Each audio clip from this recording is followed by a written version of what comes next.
downtown San Francisco. This is 95.7 The Game. Bay Area. Rips another one to left. It is out of here. My goodness. Jump the gun already. Bay Area, what's going on? Dan Devone, Jason Dumas, 95.7 The Game Saturdays. Dan, it's been a minute, man. How you been? How's the Achilles, brother? How you doing? It's getting better day by day. You know, you're a fellow hooper. You know, we're in the glory years of pickup basketball at our age, and when you play as often as we do, you know, it's kind of inevitable. But I'm on demand, and I'm getting better day by day. I'm telling you, man. Everybody, once you get north of 30, it's just a matter of time. It is almost imminent that either everybody I know has either blown an ACL or torn the Achilles. I'd say in the 90 percentile of guys that I've balled with. Yeah, I mean, I don't know. Like the tendons and those lower body tissues begin to give way once you get to like 32, 33. And sure enough, brother, I should have forewarned you a little harder, man. But you'll be all right. You still got the golf game going. Yeah. I joined that not so exclusive club as it seems, but you know, that's life, and we keep moving forward. I'm going to start with some Giants talk because they have a decision coming up, Dan. You know, July 30th is the trade deadline. It's been the debate of the year. Sell every one of those bums. I agree. But Farhan why would he do that? For him personally, it would essentially be the end of his reign at the Giants. That's a good point. It'd be a sign that they gave up. So I trust me, I think they should sell too. I mean, they're a mediocre team. They haven't won 5 games in a row all season. They've just been consistently inconsistent for 3 years now, really. You know, just one of those teams that, you know, good enough to beat anybody, good enough to like give you a little false hope that they can get that last wild card spot, but you just know they stink. There's no cornerstone on this team. There's nobody that I would pay to go see. There's nobody on this team where you would say, well, that's a good player. This is just a bunch of guys. And you're right about Farhan, and I think it sort of begins and ends there. I think he's done either way. But if he doesn't go to the playoffs, that pretty much cements his fate. And I think he realizes that. And this is not, we're not going to, do a Farhan, let's pile on. Farhan has been the problem. I mean, certainly he deserves a lot of the blame. But somebody's got to be the fall guy. Mm-hmm. And so if you miss the playoffs, and I wouldn't even consider him a fall guy. It's his fault. This is his team, you know what I mean? Like, I wouldn't consider Farhan the fall guy. I would consider Farhan getting fired just repercussions to your actions, brother. It happens, and like you said, no need to pile on. And, I don't ever I never wish someone to lose their job. Sure. You know what I mean? But that's just the nature of the business he's in. It is what it is. It is what it is. Exactly.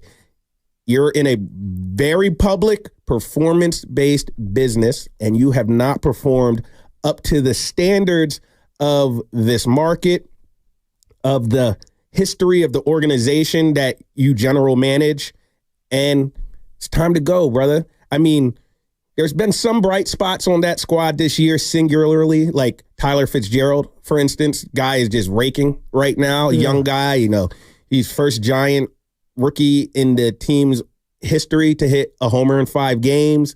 Now he's in the same breath as Barry Bonds in terms of what he's done lately. He came on late, but that seems like a guy. We're not going Barry Bonds and Tyler Fitzpatrick. Obviously. I mean, come on.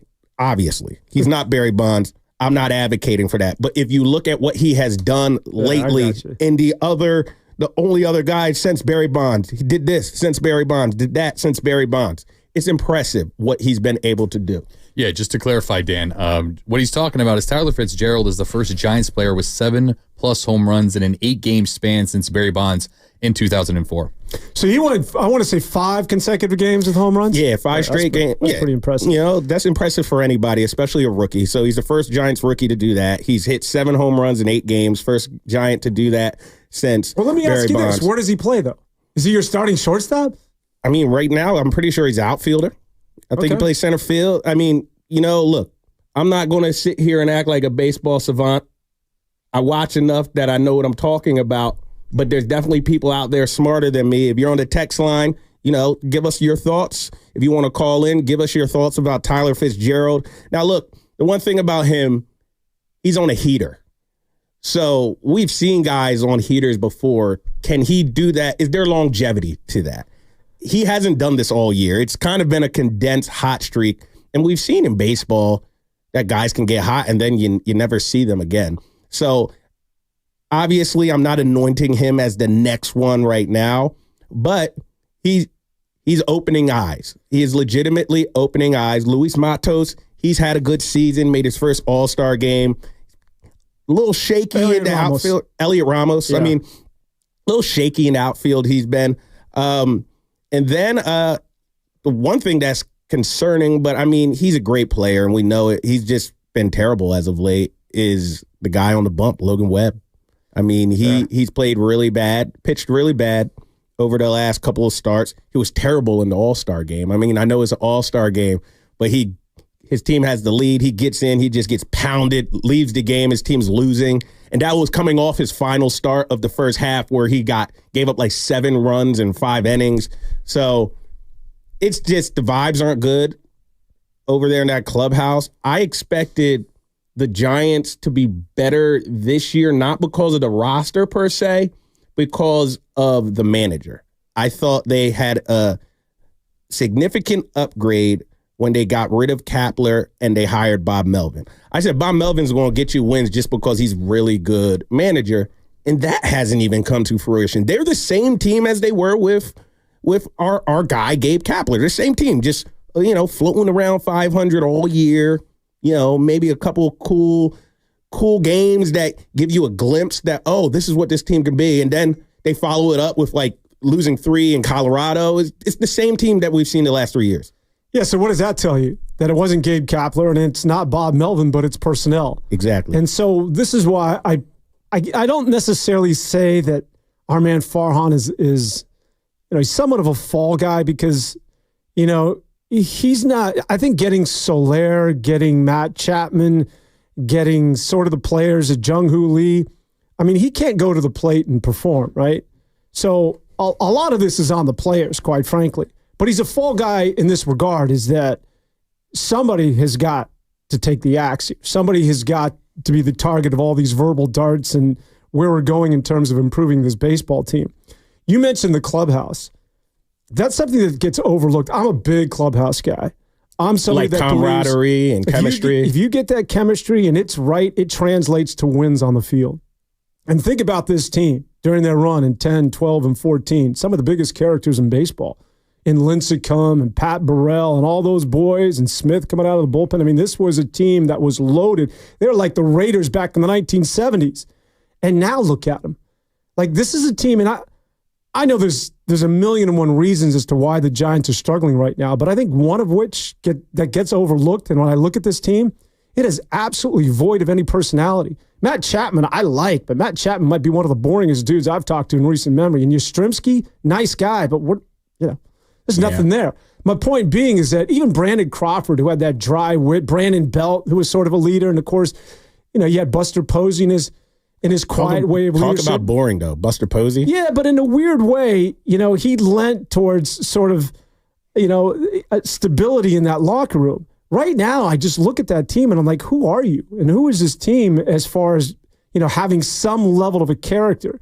But that aside, everybody's got to go. I would say the only guys that are secure is Elliot Ramos, and I'm leaning in on the kids. Yastrzemski out, Conforto out, Chapman Flores out.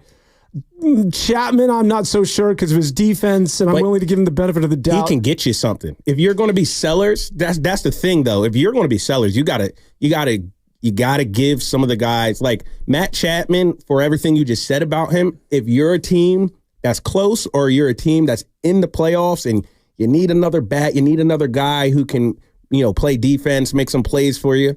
Matt Chapman will be a nice little addition. Well, here's what can get you something back is Blake Snell. See you, buddy. 100%. Get him out. 100%. Nice knowing you.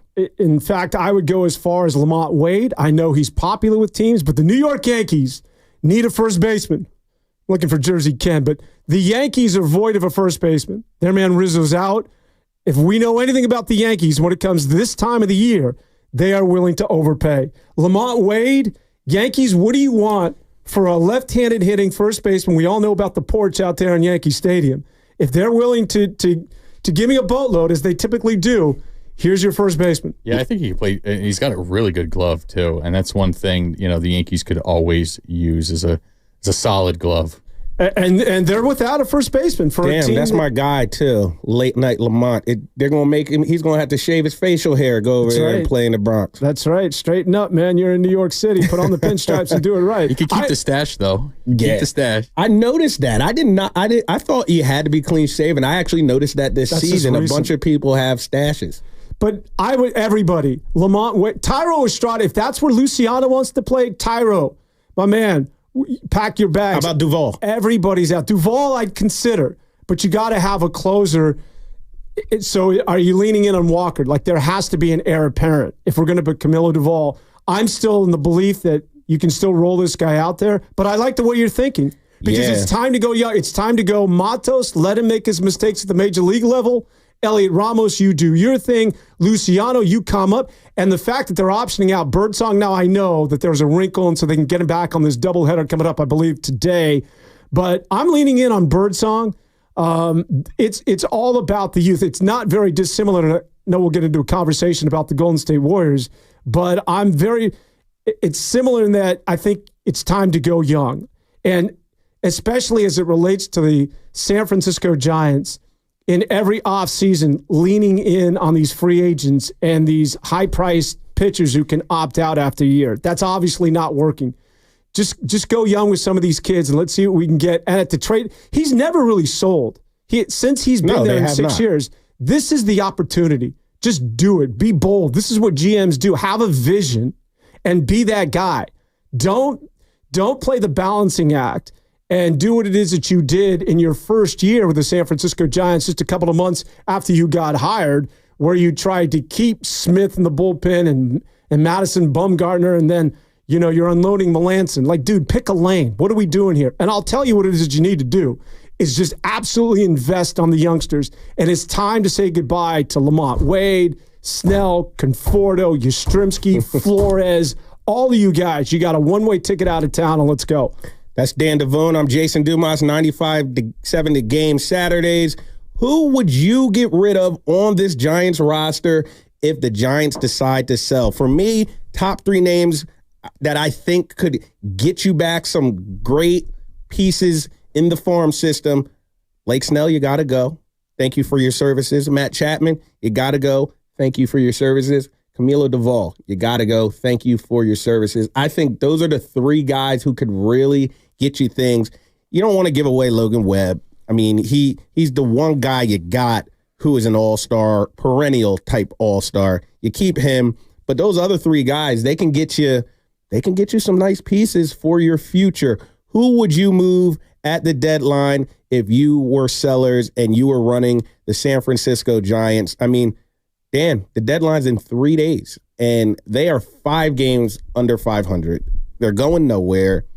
They can't seem to muster up a win streak. As I said, they haven't won 5 games in a row all season long. It's sickening almost. Yeah, and they're 5.5 out, I want to say, the last wild card spot in catching the San Diego Padres. That's just not going to happen.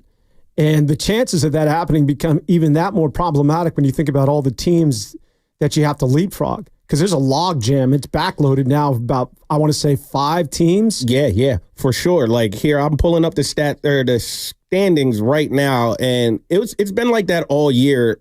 Just how many games back they are is more of an illusion, because they might only be right now. The Giants are 5.5 games back, so conceivably you're like, oh, they can make that up, but they have 5 teams in front of them. They'd have to jump 5 teams just to get the last wild card spot. I know that is not happening. Indicative of what they've done all year. They haven't won 5 games in a row. That's amazing. Well, it's not going to happen also because logistically those teams have to play each other. Yeah. So somebody's got to win. 100%. Like all those, not everybody can fall back to the San Francisco Giants if you're playing each other. Somebody is going to drive that pace car and distance themselves from San Francisco. The Giants are going to have to rip off 12 of 13. They're going to have to win 11 in a row. Do you see it in this team? I certainly do not. And the only thing that bothers me is that this weekend is a huge, significant weekend because, first of all, Colorado stinks.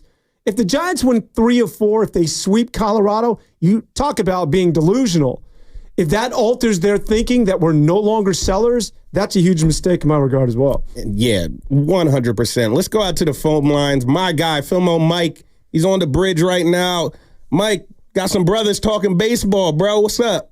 Hey, man, I love baseball, man. Shout out to all the junior Giants and all the Babe Ruth teams in the Bay Area. But nah, listen though, man.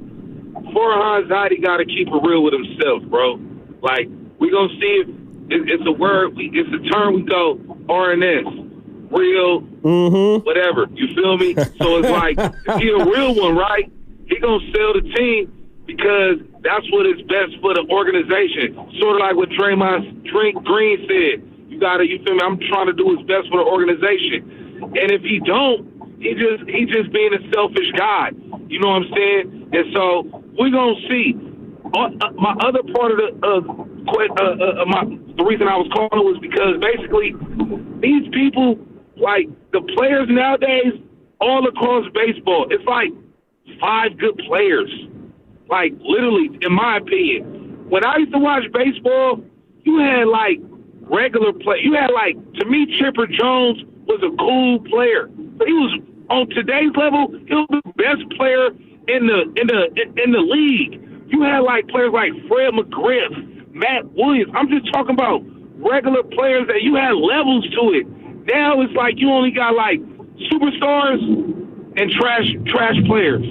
I don't know why it's no like in between. Like I don't know if they value different things in baseball, but to me, you hit the ball, you play good defense, and you pitch well, and you get a winning team together. Like, what's so hard about that? I don't understand, like, the disconnect. If we in Tac Bell Park, right, it's supposed to be for pitchers, get hella pitchers and play defenses, get players that's going to slap the ball around the field so that you can run around the field. Like, I don't understand why Farhan is acting like this is so scientific. It's not that scientific.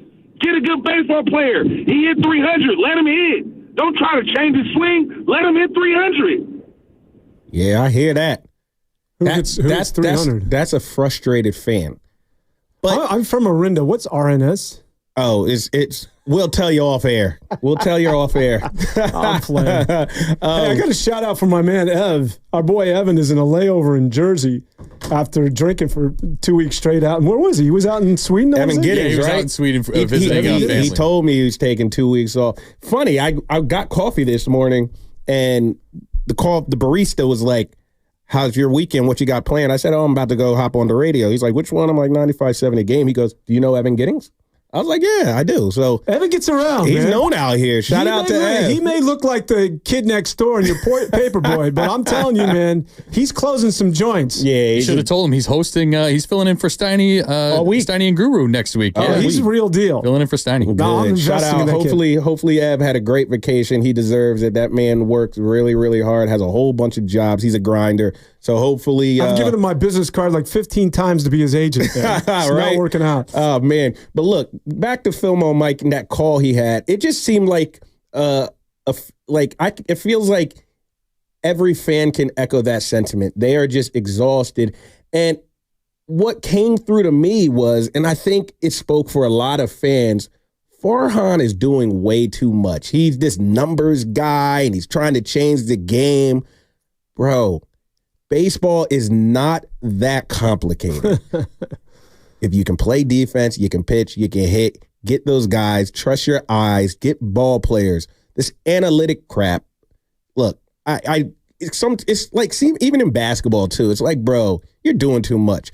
He has to shoot X amount of 3-pointers, blah, blah, blah. Get to the rim. You can blow by anybody. You got these guys pulling up from 3 on a 2-on-1 break. Like, it's sickening sometimes. And we see it in baseball too. This number, that number, analytic this, analytic that. Is Daryl Morey the equivalent of Farhan in the NBA, do you think? He might be.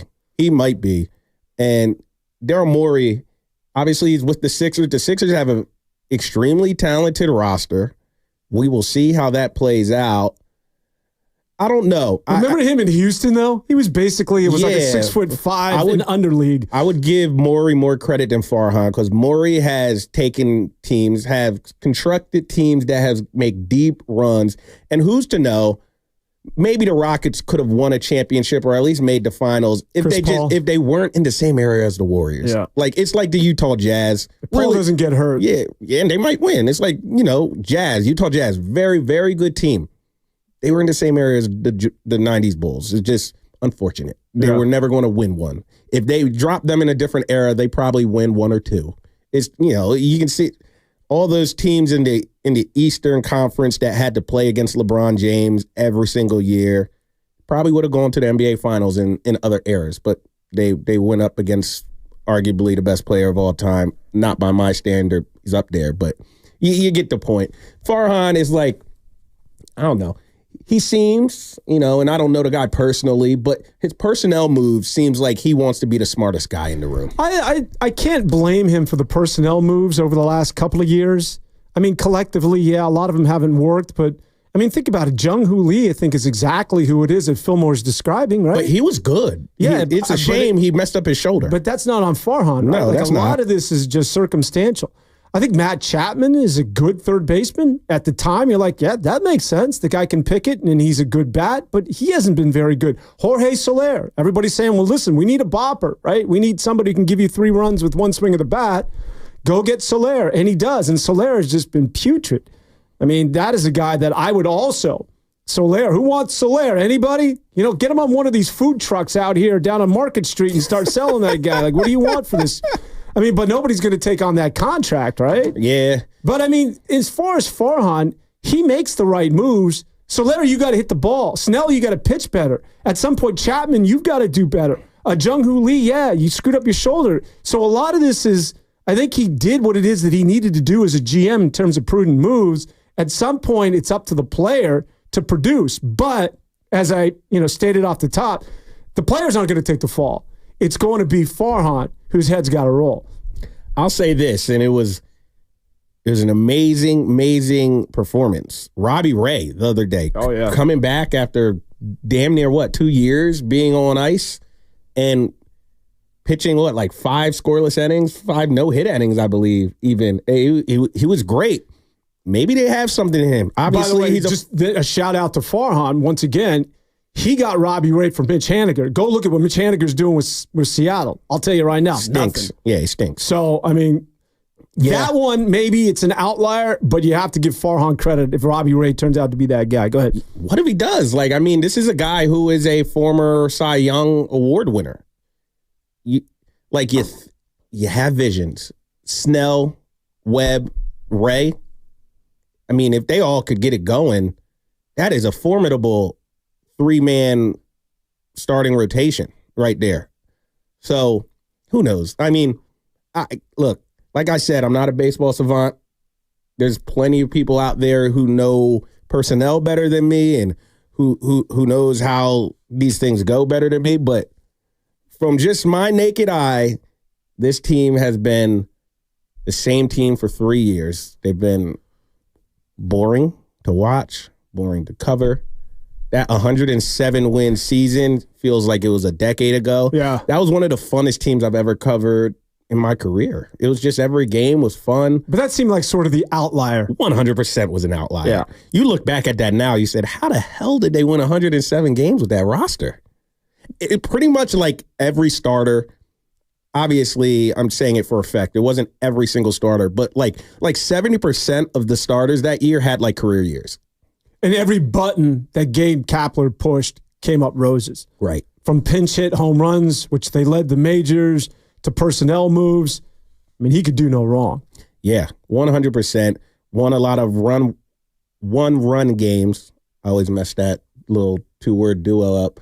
And that's one of those where the stars were aligned, and sometimes you will enjoy a season like that. And I think what you're witnessing this year is the other end of the spectrum, where just about everything can go wrong. Right. Where Chapman doesn't hit, Jung-Hoo Lee gets hurt, and Nick Ahmed goes deep on you, which is just double bird as he goes around the bases. 2 weeks after being traded. 2 weeks after being traded, he takes you yard that was like, oh man, that had to feel good for him.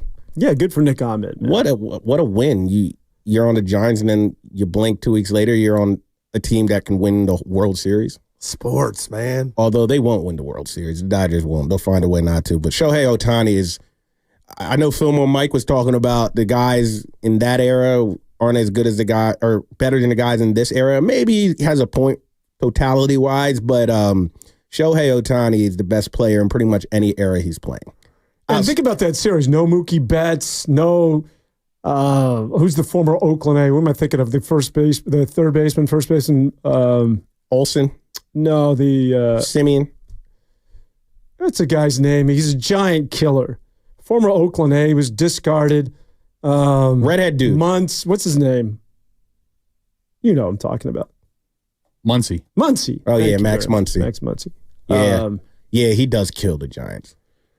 So, yeah, I mean, that Dodger lineup was void of some serious frontline players, and still. All right, Giants. Well, look, if you want to keep talking Giants, give us a call, but I think we're gianted out right now. That's just who they are.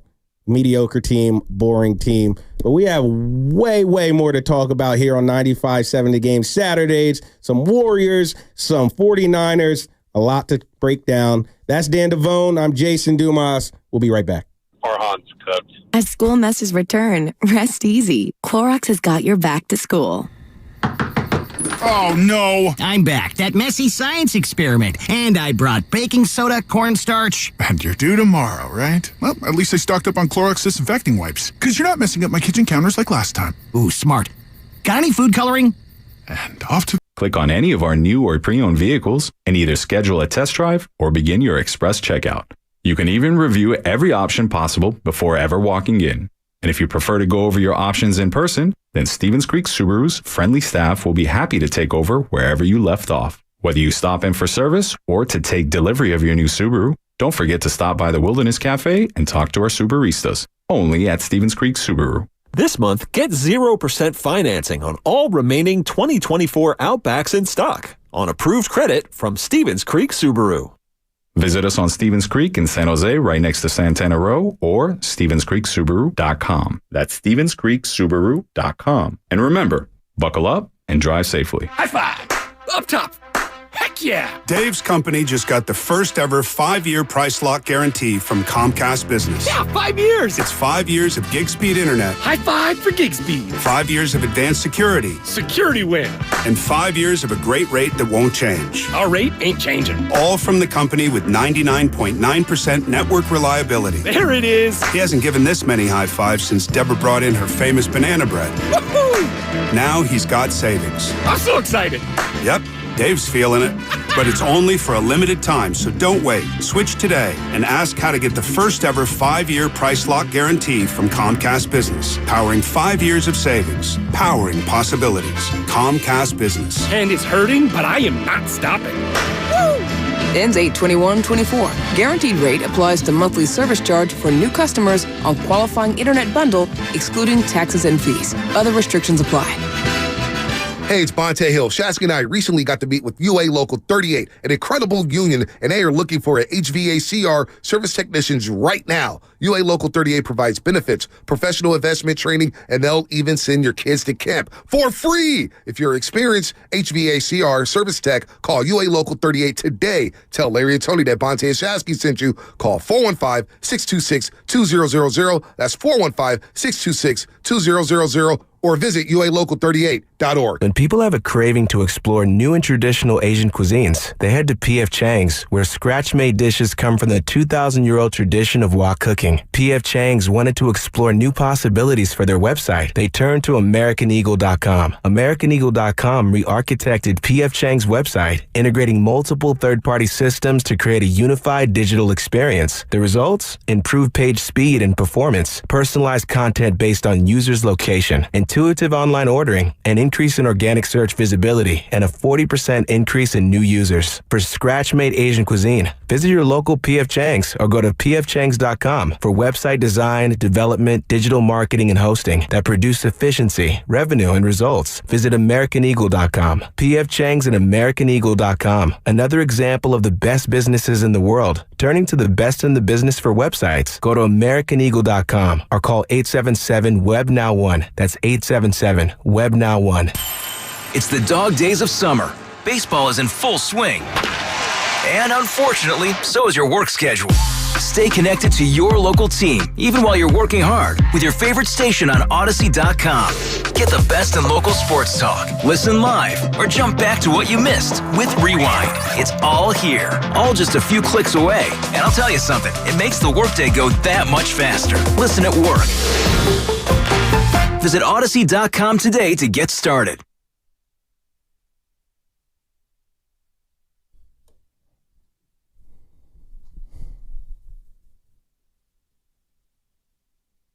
You were talking about some of the Florida wackos. He's one of them. Now back to 95.7 The Game. Here we go. I have no idea. I don't even remember what that was a reference to. It was one of those basketball players that's like really sort of MAGA right wing. Oh, yeah. What were we talking about? Like Jonathan Isaac or something? No, it's actually about a caller. Oh, yeah. Calling in from Florida. Oh, man, yeah. Come on, man. Sorry. Never going to turn a viewer away. You know, they pay the bills, but sometimes you got to call it as you see it. A wacko is a wacko, you know? Yeah, you got to cross-promote because you got the TV persona. Like, yeah. So, you know, I'm radio. Off of TV, I can just go off on the coconuts. You got to be nice guy. Mm-hmm. Radio is. Hell with that. Radio is always a unique switch up for me because obviously my bread, my butter, which really pays my mortgage is my television work. And on TV, I don't give my opinions. I present facts. I break news. I tell stories. I don't really get up there saying, I do this guy's that. But we come on the radio, and that's kind of what we do. Yeah. So, you know, I got to kind of toe the line sometimes. You know, every now and then, somebody from a PR department on one of the teams might be like, hey, that was kind of crazy what you said. And I'm just like, you know what? Look, I'm just doing my job. But you're right. I got to kind of cross-promote. I really do. Yeah, you got to drive it down the middle a little bit more than I do. So when you're on the air on television at KRON, by the way, Jason Dumas, who knocks it out for crime, what are you, Monday through Friday? Sunday through Thursday. Oh, those are good hours. Yeah, man, I've been blessed. Those Fridays off. Friday, Saturday, yeah, because I got to be there Sunday during football season. Those are prime days. Well, do you ever editorialize? I mean, can you get up there and be objective if I know you're passionate about the NBA, but if there's a trade, if you're talking about marketing, you can't sneak in a little bit of this is a good or a bad idea? No. Every now and then I'll kind of sneak in an opinion, but I'm not choking people with my opinions every day. I know some people like my predecessor, like Radnitz, he was up there. You know, but that worked for him. I like fancy myself more as like a journalist. I don't want to get up there and just spew my opinions for a little 5-minute sportscast. I want to tell you what happened. I take pride in being first with stuff. I take pride in breaking news, telling good, engaging stories, and getting exclusive interviews. Yeah. So there's no real need for me to be editorializing everything. Now, obviously, I'll slip in a jab every now and then, say my opinion, but it's not something that you're going to get from me every day. And, you know, that's how I do it. I used to maintain that you got to have that level of objectivity on television. Although my latter years, I lost that as well. But people know I'm from Philly, but that doesn't really come through on my TV work. When you do radio, see, a lot of, at least when I was doing television and local television, there are a lot of guys that couldn't do sports talk radio because they get exposed. You know what I mean? Like there's a lot of TV people that are pretty, can read from the prompter, look good in the makeup, but don't know the first damn thing about sports. Oh, who are you telling? But if you get in front of a mic for 4 hours, you're going to get exposed if you don't know what the hell's going on. You know how many people I've worked with who present the sports, but you can't sit in the bar and talk sports with them. No. You be sitting there like, what? But to their defense, if I'm a television news director as opposed to Matt Nahagian and a program director and radio, TV's a different animal because it's not that hardcore, especially local television. Now it's just, it's mom and pop and Milpitas that just want to see their local sports guy, not really into, get rid of Farhan. Well, that's what I tell some of my staff. I've been at Cron 6 years. My last job, I was also the sports director too. I tell them, keep it basic because our audience is not looking for the next level breakdown of the secondary. You know what I mean? Most of them probably can't even grasp that. And that's not me being insulting. It's like you said, the mom and dad and Milpitas, they just want to see if the 49ers won and how they won. We don't have to go next level. Simplify everything you're doing. If you want that next level breakdown, you're watching Dan Orvalowski on ESPN. It's not what we do at Cron. It's not what we did at my last station. There's nothing wrong with that either. So I do tell some of my colleagues that. But, speaking of Dan Orvalowski, we're about to break down some Niners football right now. Orlovsky. Sorry, brother. Let me tell you this. Right off the bat, concerning or not concerning, we're, 5 days into the training camp, and Trent Williams and Brandon Ayuk have not stepped on the field. Concerning that Trent Williams isn't there. Brandon Ayuk can go back and forth, and quite frankly, I've been asked this. If he's not with the team, I'm okay with it. I mean, you'd like to have him, but I still think that the San Francisco 49ers have so many stars they can compensate for a loss of that of Brandon Ayuk. You could disagree. We can get into that, but Brandon Ayuk is not keeping me up at night. Trent Williams, yeah. Ring that alarm bell. Something's like Lynch and all the powers that be. Let's gather around. You know how they have sometimes these emergency podcasts when somebody gets traded? Yeah. Let's emergency meeting. Let's all meet in Santa Clara or wherever the hell it is that you gather. We got to do something because Trent Williams isn't happy. Yeah. And it's not hard to placate him. It's going to be much like that of McCaffrey. Give him the guaranteed money. Take care of him. But that, to me, is much more concerning than that of Brandon Ayuk. Well, I mean, because he has a higher level of importance than Brandon Ayuk. 100%. Proof is in the pudding. He didn't play 3 games last year. They lost every game that he didn't play. He's by far the most important player on this team outside of a quarterback, but a quarterback by default is just very important, obviously. But when you take that away, you can't win without him. Your offensive line is awful without Trent Williams. Not average, it's below average. You don't win high-level games in the NFL with a below-average offensive line. You just Banks don't. is okay, and Brendel can be good, and I don't know if they're awful. They're maybe mediocre. Yeah, I mean, call them awful. Awful is not a word, or awful is not a word I want to use to describe them. Shout out to Banks, Bay Area kid, but I mean, look, I don't have to really describe it myself. Just look how they have performed without Trent Williams on the field. It hasn't been good. I mean, that's not my opinion. That's literally the fact. The offensive line has not been good when Trent Williams doesn't play. No need for me to give my opinion. Just use your eyes. Yeah. You know what I mean? So that's very important that they get him back. I think they will. They're not stupid. John Lynch ain't dumb. No, Kyle Shanahan ain't dumb. They'll get him back. But I love how Trent Williams is he's like, I ain't coming up. I'm not going to do a little hold in like Brandon Ayuk. So I disagree with you on the fact that I think Brandon Ayuk is extremely important to this offense. And if he doesn't play for them, they will feel it. I really agree with that. But I don't think it's a big deal for a different reason. I just think he's going to play. I mean, he has absolutely. I was of the opinion 2 weeks ago, everybody was saying he has no leverage. And I disagreed because I was like, he has leverage because if he doesn't play, it hurts the team. Now I don't think he has leverage because he showed up. It's like you're there walking around, following John Lynch, talking to John Lynch. Bro, if either hold out or don't. What are you doing here? You just kind of walking around. What's the tactic? What is the tactic? It's the fines. Man, look, bro, so you got to stand for something. You got to stand for something. Yeah. Well, I guess it's easier said than done. It ain't my money. Yeah, and when you're losing, what is it, $45K a day, that sort of adds up. So but they'll waive that. They'll waive that. Just put your foot down and be like, I ain't showing up until you give me more money. Yeah. I won't play either. I'm telling you that. Saying that makes a statement. what he's doing now, they're like, he around. Well, he's going to play. Yeah. He's going to play. That's letting them know that I know that you guys have got the hammer in this relationship, basically. Right, 100%. And I just don't think it's from a personal standpoint of Brandon Ayuk, I don't think it's benefited him what he's doing. Well, he's right, because the San Francisco 49ers do indeed hold the keys to the car. And I think everybody knows that. The reason why I think the 49ers, right now, when we have a tendency to play this thing on paper, we like to look at rosters. It's a lot of conjecture.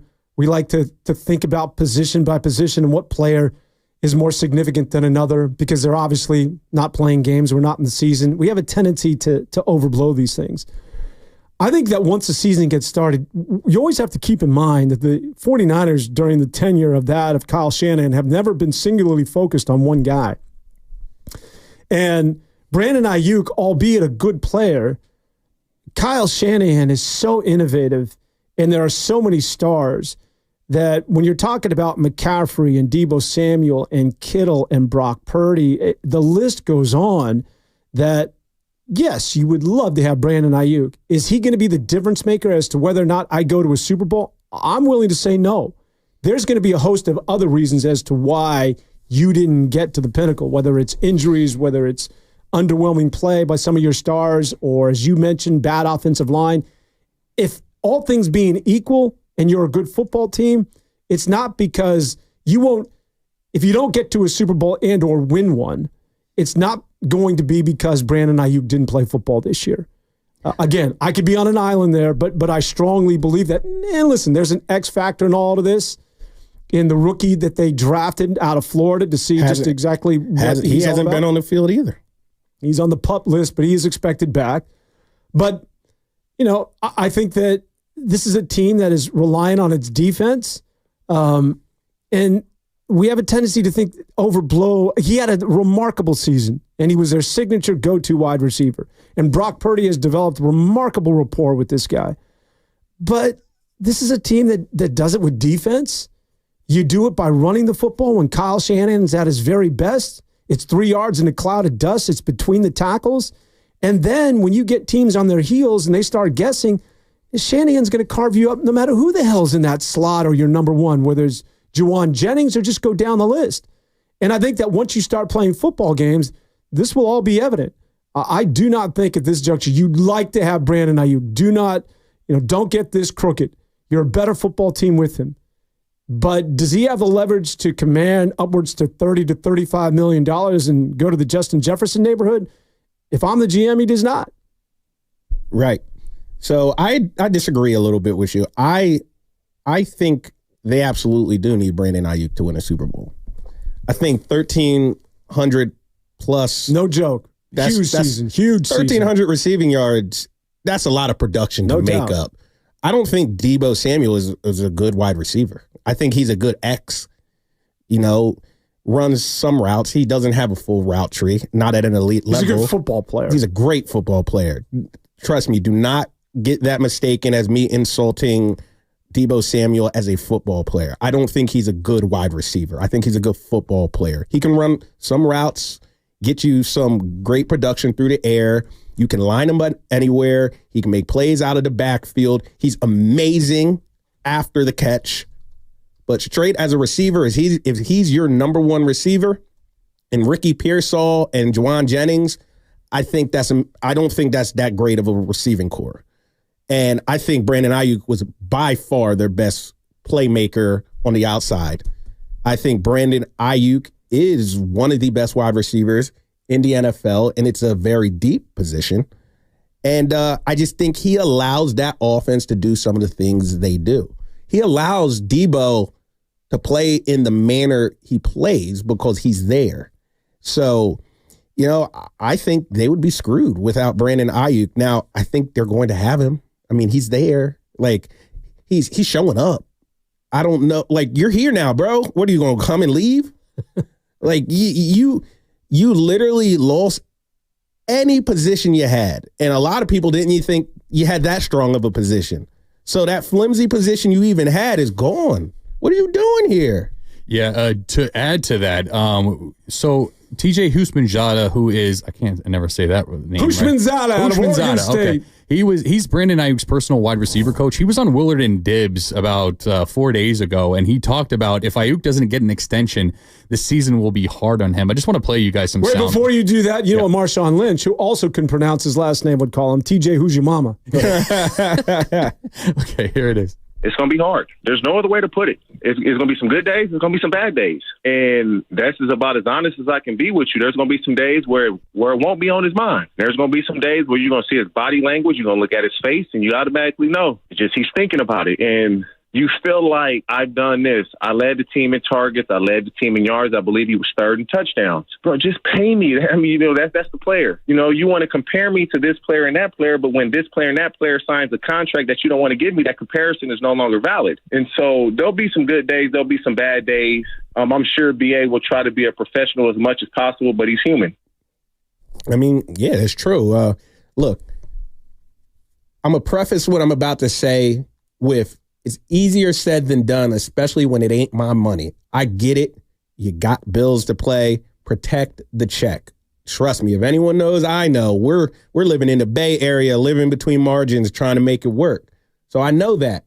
But, bro, if you're going to hold out, you got to do it all the way. You got to stand for something. Put some things in place that'll maybe get you some income, whether you're signing autographs, whether you're doing some endorsement deals with, even if it's like low-level companies, just to get some checks coming in. But you got to do it all the way. Like, they don't take you seriously now. You're there. Brandon's here. He'll be all right. He's going to be lined up week 1. We not trying to hear all that. That's what it is right now. Like, what are you doing? If you're going to hold out. Put your foot on their neck. Like, you're like halfway in, halfway out. There ain't no such thing as halfway crooks, bro. Either be in or be out. They don't respect you now from that standpoint. They just don't. I don't get what he's doing. Yeah, I don't know. I don't know if it's a matter of respect. I just think it's dollars and cents for the 49ers. And they have a number that they're going to come in at. And a lot of this is simply because of what they have to do next year in paying Brock Purdy. And they get creative, right? Because we have to keep in mind that salary cap is going up exponentially with all the new revenue streams when it comes to gambling and the new TV deals with all of these, these networks giving way to streaming platforms and the Amazons of the world. It's not only money for the NBA, but it's a lot of money for the NFL, which means that salary caps go up and players get more money and that teams have more money with which to deal. So you want to defer a lot of this. But Brock Purdy, so Jordan Love just signed a deal with, again, $54 million in that Trevor Lawrence neighborhood.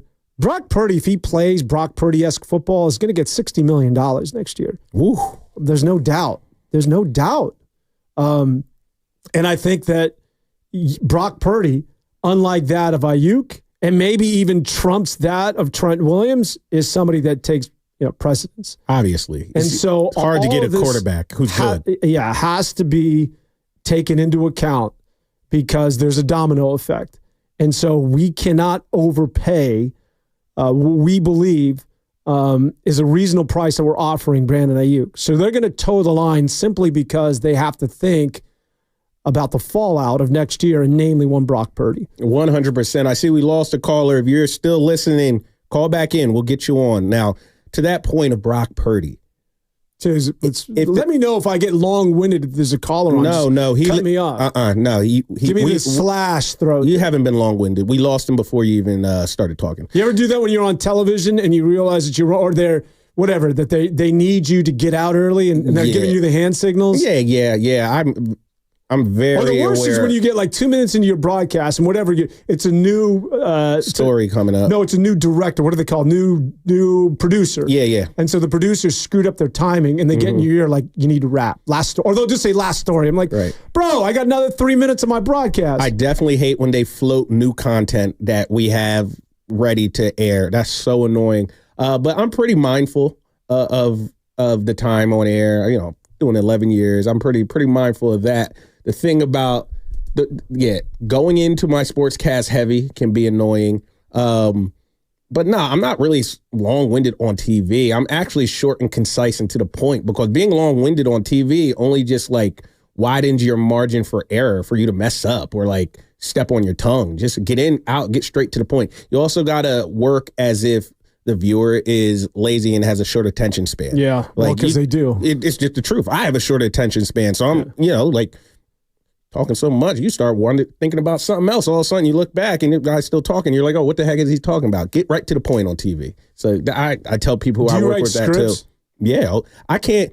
It's harder for me to blind read scripts. Like I can't just. I mean, I can, but it's not ideal, and I won't be performing at the highest level if I just blind read someone else's writing. I have to write my own scripts. Yeah, see, I hated scripts because if I had to condense a sportscast and if I knew we were heavy going into sports and I had to go fast, I didn't want to be beholden to a teleprompter. So I could do what was slotted as a 40-second VO. I could do that thing in 15 seconds. Right. Get straight to the point. Yeah, that way you don't have to, like, otherwise you're reading every last word. Yeah. So, anyways. 100%. What the hell are we talking about? We talking about local television. Now, look, Brock Purdy, he's due for a payday. We know that. If the 49ers are smart, which I think they are, I mean, their front office, head coach, they've made great moves. They've built a Super Bowl caliber team. Obviously, they haven't won the big game, but they're smart guys. If they're smart and Brock Purdy's smart too, he would take a Patrick Mahomes type deal. Spread it out. Long, 8-9 years. And get your money over time, not have that huge cap hit if he wants to keep a very good team. Yeah, that's hard to do on a guy who's getting his first chicken or his first bag. Yeah, that's true. Usually the Tom Brady's and the Patrick Mahomes, and the Patrick Mahomes, I don't know that that's necessarily a good example because the Kansas City Chiefs are getting over on this guy. Oh, when 100%. you think what it is that he's going to make on the back end. But they're also winning, though. I think that's important. I think that's important to Patrick. And obviously, Patrick is good enough to where he could probably win with less. And to a certain degree, he won with less last year. The Niners were more talented than the Chiefs, in my opinion. Maybe not wildly more talented, but on paper, they were more talented. They should have won that game. Yeah. I mean, we more talented except for one position and one guy, and that was Patrick Mahomes. Right. Yeah. Right. I mean, yeah, but that's my point. They could win with less, but Patrick Mahomes also knows him continuing to win Super Bowls and being there at the end, that's going to just make him money too, outside of football, visibility. Like, he knows that's a very relevant aspect of his career, competing for Super Bowls. If Brock Purdy wants to compete for Super Bowls for the entirety of his year, or at least be in that conversation for the entirety of his career, maybe taking a little less and spreading out the money a little more would behoove him. Now, again, I'm not trying to pocket watch, and it's also not my bank account. I don't know what bills he has. I don't know what lifestyle he wants to live, so I can't really, with good faith, tell him what type of money he should take. I'm just saying from an aspect of him continuing to win at a high level, it's probably the smarter move. If he puts his foot on their neck and he goes, look what Jordan Love is making, I need way more than that. I've been more successful. Then goodbye, George Kittle. Goodbye, Deebo Samuel. There will be sacrifices. Mooney Ward, you might have to go now. So there's always a ripple effect. And it'll be interesting how those contract negotiations go, and when the dust settles, how it impacts the rest of the roster. You know, you're talking about take Patrick Mahomes' deal. Who's the best quarterback in the NFL? Patrick Mahomes. No doubt. By far. Let me just give you... Most talented quarterback of all time. Yeah, I agree with you. Let me just give you currently the highest paid quarterbacks in the NFL. Now it's Jordan Love. You would think it would start with Patrick Mahomes. Jordan Love, who, mind you, before you go, Jordan Love has done like a quarter of what Brock Purdy's done. So actually, it's Trevor Lawrence, Joe Burrow, Jordan Love, Tua Tagovailoa, Jared Goff, Shout out Marin Catholic, Lamar Jackson, Jalen Hurts, Kyler Murray. You're going to love this next one. Deshaun Watson, Kirk Cousins, who may not even be the starter this year for Atlanta. Oh, no. And then Patrick Mahomes. And look, at $45 million a year. And Patrick Mahomes, I mean, I'm not covering that team, but he doesn't seem like he seems content. But like, he's smart. That used to be Tom Brady too. You would look at all the top paid guys, and Tom Brady was kind of just like, or maybe around the top 5. Like, he was never putting his foot on the Patriots' neck. Tom Brady knew what winning did for him. And a lot of guys, again, it's like, I don't want to sound hypocritical or like disingenuous because I've never been in this situation, so I can't act how I would act. But I would like to think I don't come from money. I've never been rich. I work extremely hard for the money I have. I don't need a rich lifestyle. So I think if I had all these humongous paydays coming my way, to me, whether I'm making 20 a year or 25, 6 million a year, what's the difference in my life going to be? It's really not going to be much. Yes, I know 6 million is a lot of money. Don't get me wrong, that difference. But like, I don't think that 6 million would change the way I live. I just don't. It's like money I wouldn't even really miss. The only thing I would be thinking about is long money for my kids and future generations. That's where it would. But for me, I'd be like, it is what it is. And what's Brock Purdy going to do with all that money on a tractor in Iowa? Nothing. And he seems like he lives an average Joe life. We're going to keep talking Niners on the other end. We're also going to talk some Golden State Warriors. That's Dan Devone. I'm Jason Dumas. This is 95.7 The Game Saturdays. We'll be right back. The economy is rough, and traditional four-year programs are just not cutting it. People need something new, and Merit America is that.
They smack you 21-0. And what? Ping pong? I got some people talking about they gonna beat me in ping pong 21-0. I don't believe it. I'm not having it. 11-0. I'm scoring 1 point. No way. 1 point. I'm scoring. How? When we gonna do that? Whenever. Now back to 95.7 The Game. We're back on 95.7 The Game Saturdays. Jason Dumas, Dan Devone. You need that type of confidence to be a star in the NBA. For some context, people, that was Steph Curry and Ant Edwards. They were on the Team USA boat yesterday, opening ceremonies of the Olympics. Steph Curry brought over members of the Olympic ping pong team to Ant Edwards and said, Ant, these women are telling me they would beat you 21-0 in ping pong. Obviously, Steph Curry is kind of instigating a little because he knows how Ant would react, and that was Ant saying, no, they wouldn't. Which in theory, they probably would. Have you seen those? That's ridiculous. Have you seen those women play table tennis or ping pong? Yeah, table tennis, I think, is the official word, but it's insane. They're like, I want to say they're like 20 yards from behind the table. Yeah. I mean, it's to a whole nother. It's not like, you and I in my garage when I was a kid, right? Like that stuff is on a whole nother platform. I love Anthony Edwards. He's next level. Not only in basketball, and not only in personality. I love that. That's the future of the NBA with that kid right there. Apparently, but as an athlete, like I don't think he's getting a point. But you ever seen him throw a football? I was just about to say, apparently he was a high-level baseball and football player as a kid, like high level. I mean, obviously, kind of take his word with a grain of salt because he's so confident he might, but he said he could have gone pro in either. Like, okay, probably not, but that doesn't mean you weren't really, really good at them. Like, to go pro in baseball is so hard. And, like, to be a major league player. And then, football, I actually believe. He's 6'6", can jump. He could probably play wide receiver. I mean, that's believable. Baseball is a little, but he told it's weird to say this, his owner, but he told the owner of the Timberwolves, Alex Rodriguez, he was like, yeah, I could have gone pro in baseball too. A-Rod kind of just like, sure, kid. Sure. But that's Ant Edwards. You need that type of... I love that kid, man. Yeah. And I don't know if he's the best young player in the NBA. He obviously has an argument. I don't know if just he's clear cut, but if you combine his talent level and his personality, he is probably going to be the face of the NBA once Steph and LeBron retire. Yeah, and I think that what he went through at the end of last year, similar to what Therese Halliburton went through. We always talk about that. Like, you can be good during the regular season, you can pile up these good numbers, but it's a whole nother animal when you get into the playoffs in the second season. And even Ant-Man was asked about that in the first round, and he's like, we've been to the playoffs before. I know what you're talking about, man. I'm Ant-Man. And I think that you saw in that series against Dallas, right? He was over his head. Like he hadn't swam in those waters before. Closing moments, last 3 minutes of games. Yeah, and that's all. That was all the difference. In fact, I think Minnesota was the better team, but Dallas had the closers. Yeah, Dallas had Luka and Kyrie, and they were able to swing those, 1 to 6 point games in the fourth quarter because late possessions, they're getting their buckets, and the Timberwolves weren't. But that's a lesson that they had to learn. And, Minnesota's going to be right back next year. Cat is really good. I know people don't love his personality, but his talent is undeniable. And then, obviously, you have Ant Edwards. And you think Dallas is going to be back? Nope, I don't. Yeah, so I'm sort of in the same camp. I don't. That's everybody funny, you haven't talked about that. Everybody is just kind of like penciling them in. No, I don't even think they're that. I think their run to the finals was fluky. I think they had favorable matchups. They got Minnesota right off that just heavyweight classic series with Denver. Mm-hmm. Like, they got them tired. Now, give them their credit. They won. And they also got a Thunder team that was a year too early. A year too early. I mean, like, the year before, Dallas wasn't even in playoffs. Yeah. Now, I'm not saying Dallas might not be a playoff team next year. I mean, they were the 6th seed, I think, 5th, 6th. They are not going back to the finals. I don't think Clay is going to fit that well with that team. I love Luka as a player. He's great.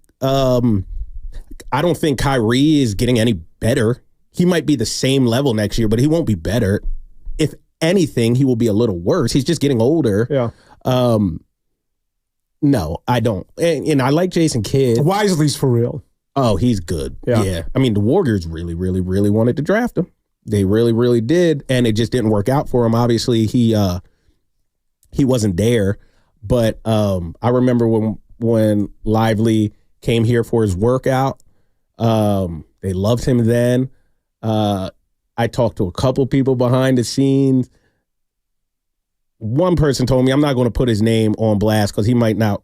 It wasn't like an off the record conversation, but it also wasn't a conversation where he probably wants me to put this out there. You better be careful. But it's an NBA player. An NBA player. He came up to me. We were just talking hoops and talking to draft, and he said, "Bro, that Lively kid." This was before his rookie year. He said he might be rookie of the year. He is so good. Now, obviously, he wasn't rookie of the year and Wemby, but you can tell Derek Lively is going to be a really good his name. I thought you were going to say he was trash. Oh no. He said he was going to be good, but it was a private conversation. Okay. You know what I mean? Yeah. But it was a significant person who unpromptedly started raving about Derek Lively. Yeah. And so it's going to. What do you think of Draymond? Did you hear his comments? What podcast was he on this past week? It was Jeff Teague's podcast. They got to stop putting mics in front of everybody's face all the time. Like, I'm not a huge podcast guy. I only listen to podcasts where I can learn. I don't really feel like listening to people gossip for an hour and a half. And there's a lot of story times where it's like reliving the glory years. And I did this and I did that. We don't care, man. Most podcasts do not get my attention. And I enjoy Draymond Green as a player. I enjoy him as a person. Been covering him for a while. Great dude.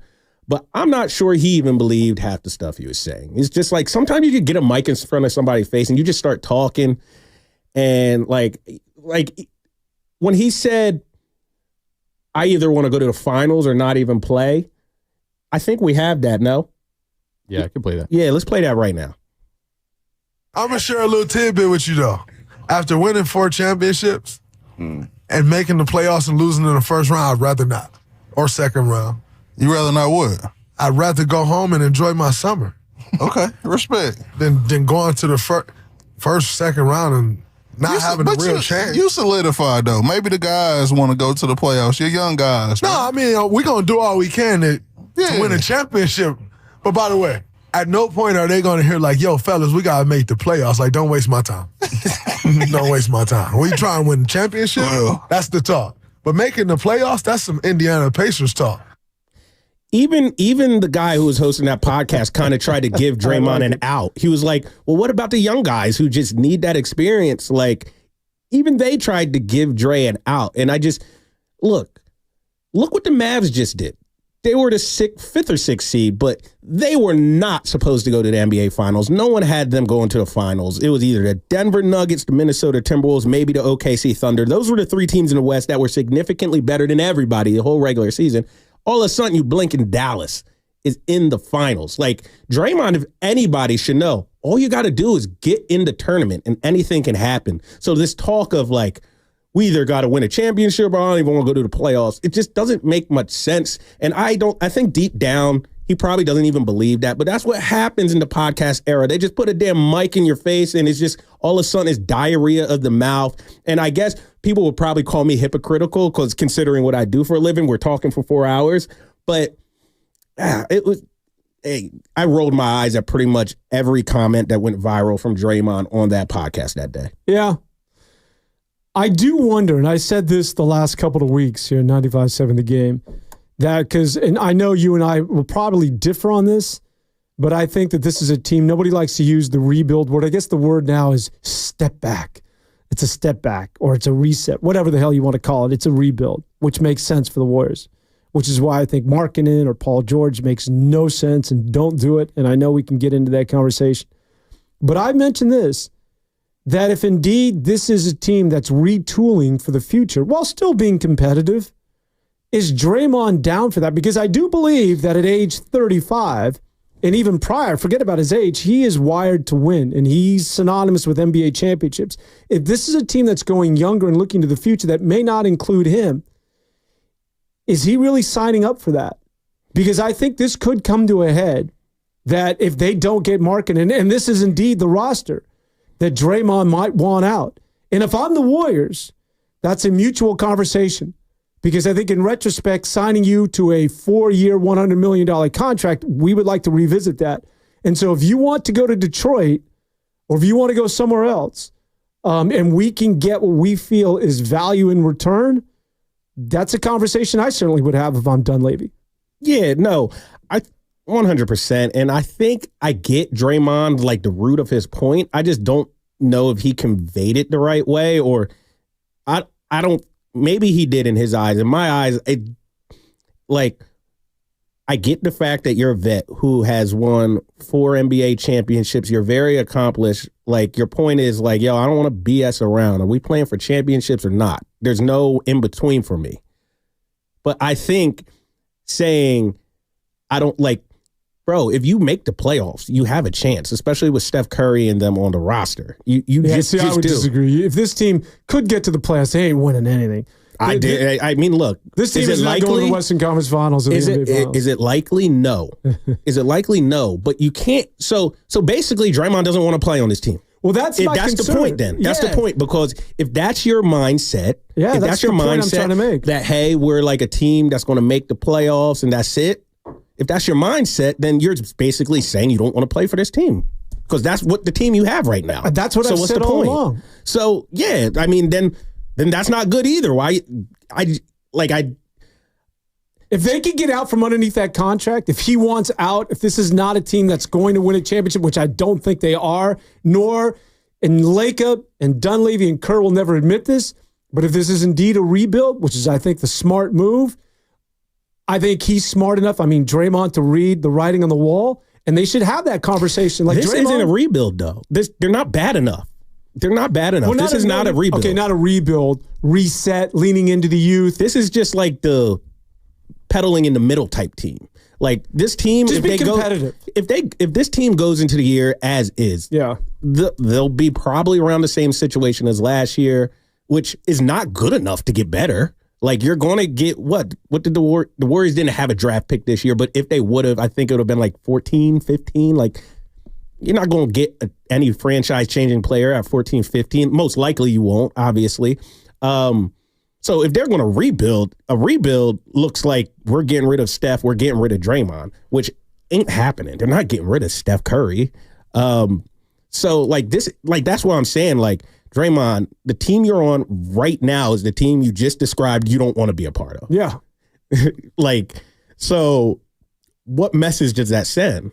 You know, it's just, that's why I said you put a mic in front of people's face, and sometimes they just get to talking. Like, get these mics out of everybody's face all the time. Draymond, you got your own podcast. You work for Turner. You're very engaging on TV.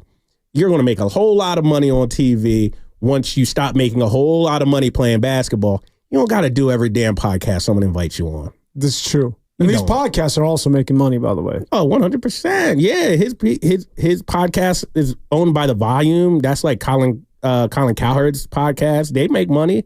I mean, like I said, he's good at what he does. I'm not trying to diss him on that, but less is more sometimes, bro. I think the other thing that he said and intimated was that everybody's misreading Klay Thompson. This is where I was like, okay, wait a minute, man. Because I like Draymond. I'm on record. Like, I like his personality. I like him as a player. So do I. We're I'm one both of the few Draymond guys fans. that, like the Jordan Poole incident, I didn't necessarily go after Draymond as hard as others, and I got a lot of trouble for it. Well, not trouble. People didn't like that. I just... You can't advocate for punching somebody in the face, but I didn't vilify him the way everybody else did. But I think that... Real ones know. Sometimes stuff happens. I think that what it is that he said about Klay, I'm like, Draymond, come on. Like, put down the fatty or the cocktail, whatever it is that you're doing, because that's what now did he refresh me? I don't know if we have this. Thank you very much.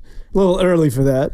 Although they wake and bake in Hawaii when the waves are cracking. So it's not my vice. I think that pod just makes me paranoid, man. It's just like I can't. Not my vice. This conversation. I'll drink like a fish, but Yeah. I think like I went to a football game a little inebriated on some marijuana, and I could have sworn all 42,000 people were staring at me. I had to go home. But here's the thing: when it comes, so Draymond, I don't mean to put you on the spot, but if you have an opportunity to find this, but he was intimating that we were all misreading the Klay Thompson getting up and getting out of town. Like everybody thought it was Klay Thompson being difficult and it was a contract dispute. He's like, no, man, think about it like this. This guy won 4 titles. Why don't you think about it like he was trying to help the team? Like he was trying to save the team some money so that they can go out and maybe win another title. You ever think of that? Oh, that Klay Thompson was doing this? He don't believe that. He don't even believe that, bro. To you that he said this. I believe you. I believe you. I'm saying he don't believe that. If he said that, like, no. I know way too much that went on behind the scenes. Some of it wasn't behind the scenes. Some of it was dead in our face, in the public's face. What happened there? Come on, give me some scoop on Klay. Like, those two are out a long time. He was not happy with the role that was when he got benched. That was playing out in front of his face, and the benching that was later than they even wanted it to be. It was a lot of people just like tiptoeing around. How are we going to make this happen? How are we going to make this happen? And finally, Steve Kerr was like, look, you coming off the bench. Yeah. Klay wouldn't be able to play to the best of his abilities from a mental standpoint, just the mindset he would be in coming back to this team next year. Because he would come back in a bench role. He would have. And he wasn't comfortable with that. And Klay is a very cerebral cat.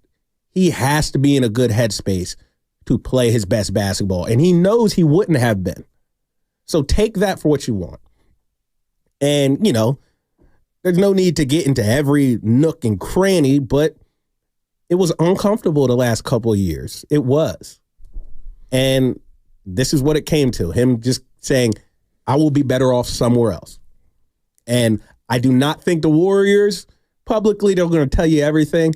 Behind the scenes, I don't think the Warriors would argue with him. We're all better off.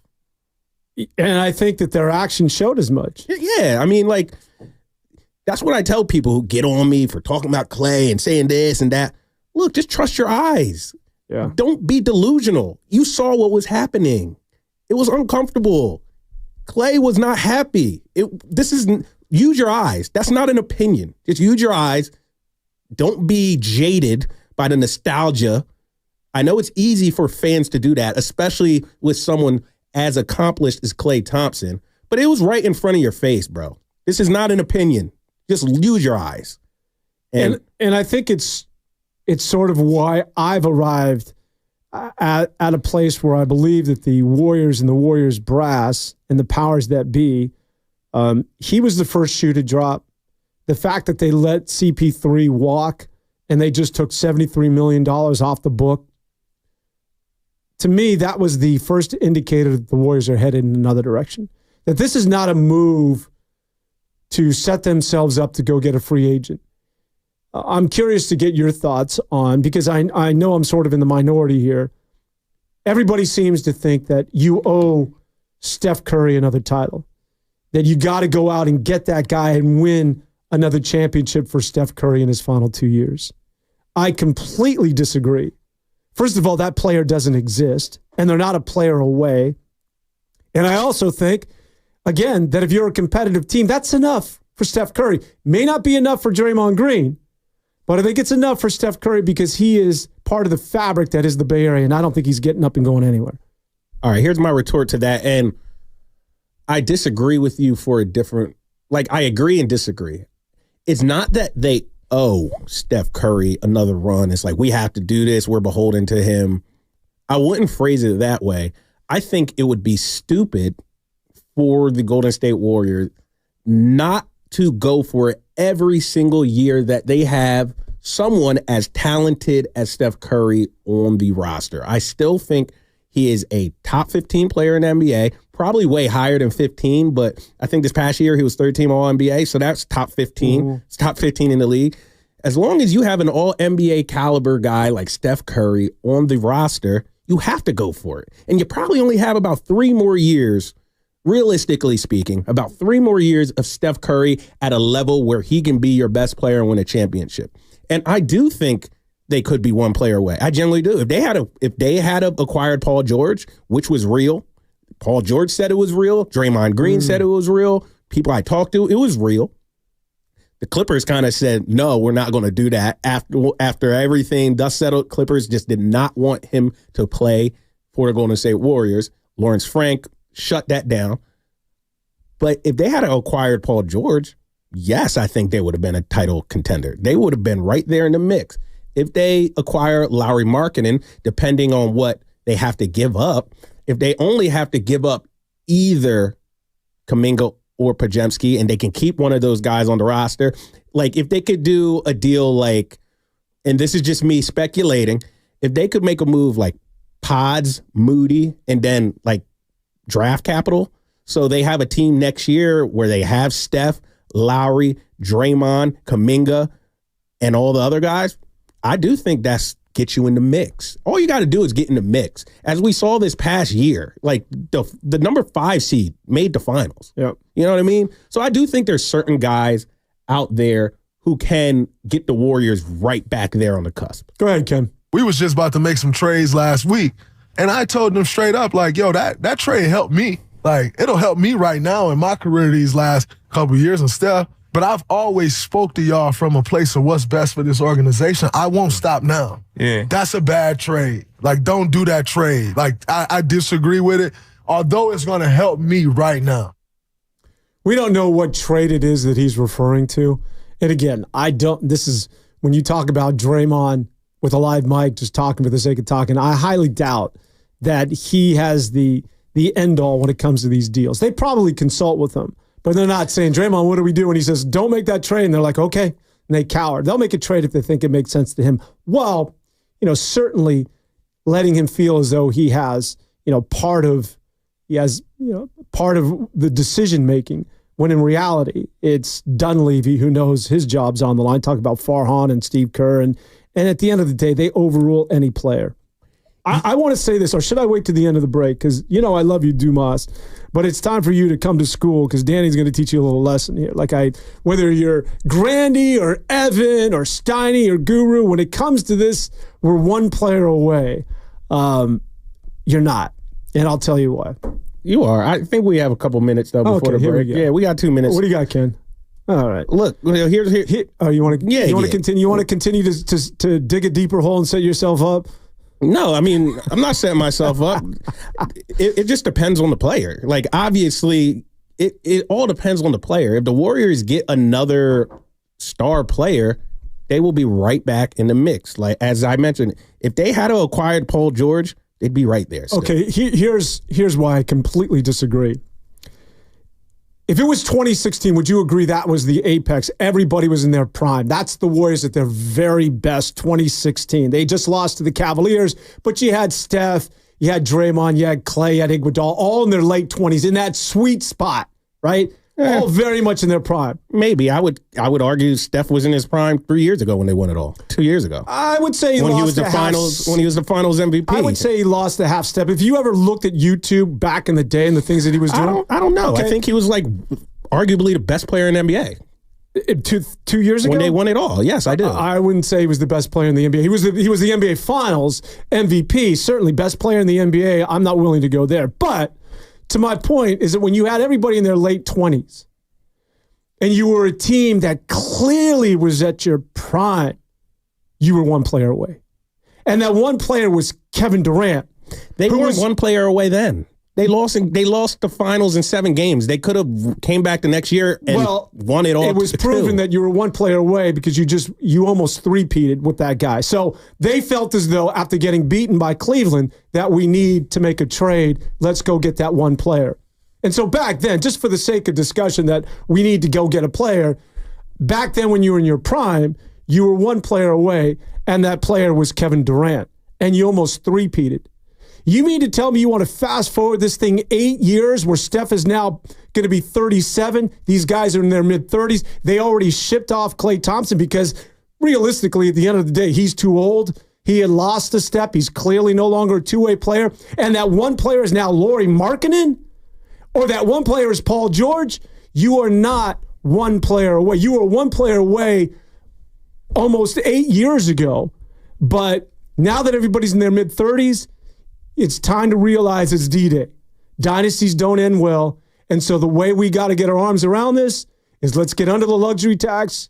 As Lacob had sworn to everybody that I got to get financially, this has to make sense. I'm not spending all this money for a team that's getting run by Sacramento. And I'm going to lean into the youth.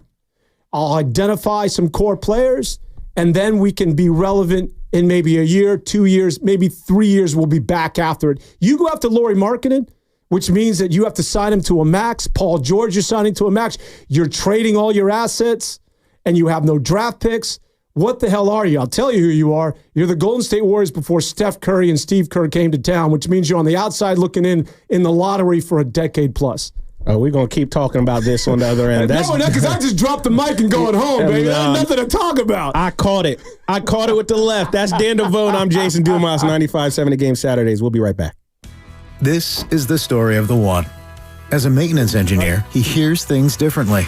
To the untrained ear, everything on his shop floor might sound fine, but he can...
Hey, Gil, when you say those radio announcers, you're excluding one Dan Devone Kahuna, right? Yeah, I guess. Now back to 95.7 The Game. That's Dan Devone. I'm Jason Dumas here on 95.7 The Game Saturdays. Bay Area, hope you're having a great weekend. A little gloomy out here in the city. I wonder what it's like in other parts of the Bay Area. We're knee-deep in Warriors talk right now. What does this roster look like going into the season next year? I think if the Warriors get another 1A type player, superstar needle mover, I think they will be right there in the mix. Devone disagrees with me. I think if they go in at the season right now, obviously, they're probably on the same level as they were last year, maybe a little better. I do like the pickups they have. I like Buddy Hield. I like Kyle Anderson. I like DeAnthony Melton. They got all three of those guys combined for less than what they would have paid for Klay Thompson. So I think that's an upgrade. I really do. How that will show in the standings, who really knows? You would have to imagine Draymond will be a little more available next year. You hope. If he's not, I mean, that's a serious problem because most of his unavailability was due to suspensions. So you would think and assume he would clean that up. You also have to hope he's healthy. You know, obviously these guys, I believe Draymond is 35. I'm 35. I think we're the same age. Yeah. He might be 34. And you just tore your Achilles, which I'm telling you, things happen, though. Let's knock on wood. Do not put that on Draymond. But yes, you're right. You get old. I mean, Draymond's already had some really bad injuries. Like, he had that back injury, but he was feeling it in, like, his calf. Yeah. Like, stuff like that. Nerve stuff, that's kind of scary. Steph, I think, is a year and a half older than me. So I think Steph's 37 or he turns 37. Yeah, he turns 37 next year. So, you know, you got to hope you got a clean bill of health. But I do think this roster is better than last year's roster. Better to the point where it's going to make much of a difference. No, you might go from a 10 seed, which way they were last year, to a 7. But still, you're fighting an uphill battle with 7 seed in the Western Conference. Yeah, I don't. DeAnthony Melton and Buddy Hield and Slow-Mo and Kyle Anderson, they don't really do much. I mean, yes, I guess it's an upgrade. They're okay. Buddy Hield's not a difference maker. I think on a really good team, those are good accessories, good peripheral pieces. But they're not frontline, move the needle type players. I think everybody knows that. Yeah, I agree. Let me ask you, who's your starting 2 guard? DeAnthony Melton? To me, that would make sense. But there's going to be, Moody, Wiggins. There's a lot of guys in that mix. I mean, I'll tell you who it's going to be. It's going to be Brandon Podziemski. You think so? I know. Yeah, I know so. Yeah, obviously. The only thing, you become really small, though. Yeah, I mean, look. Although DeAnthony Melton's about the same size, I want to say. Based on all the messaging that the decision makers have made publicly and the things I hear behind the scenes, there is going to be a Steph Curry, Brandon Podziemski backcourt starting the game. Obviously, things can change. Obviously, Steve Kerr's not going to be so absolute to the point there's not like competition in camp, but it's Brandon's to lose. And he's had an amazing offseason, so he already has some momentum. Yeah, BP is going to be the starting 2 guard. So let me ask you this. If I'm defending the Golden State Warriors, it's Steph and now BP. Splash Brothers are done. What's to prevent me from running 2 guys, if not 3 guys, at Steph Curry? Who else is going to beat me from the perimeter on the Warriors? I mean, they do that already. Yeah, I know. Well, they did that last year. And you had Klay. So it won't be any different. But at least you had Klay or you had some shooters. But I'm telling you right now, if Buddy Hield, he's not going to start, but who's shooting the ball for this basketball team? Yeah, I mean, obviously you lose spacing with Klay. That goes without speaking. Look, I'm not advocating saying this Golden State Warriors team next year, as currently constructed, is like a contender. So make no mistake about that. I think we agree. They have. I'm with you. I think they're going to be in that 5 to 6 to 11 range. Yeah, slap fighting it every night, going back forward the entire season. They could be a 5 or 6, or they could be an 11. Like that's how it was this past season. Like, you had Minnesota, Denver, and OKC, And then really 4 to 10, there was not that huge of a gap. There really wasn't. I think the total between 4 and 10 was probably like 6-game swing. And then obviously it gets even more bunched like that 7 through 10. There really wasn't that much of a gap. Like if the Warriors had got into the playoffs, it would have been an uphill battle because they would have had to play the 1 or the 2 seed. I think that was either Minnesota or OKC. But, to your point, there's a lot of parity once you got past those top 3 teams. And is this caller ready to go? Yeah, let's go out to Oakland. This is Gene. He's talking some Warriors. Gene, what's up, brother? Hey, morning, fellas.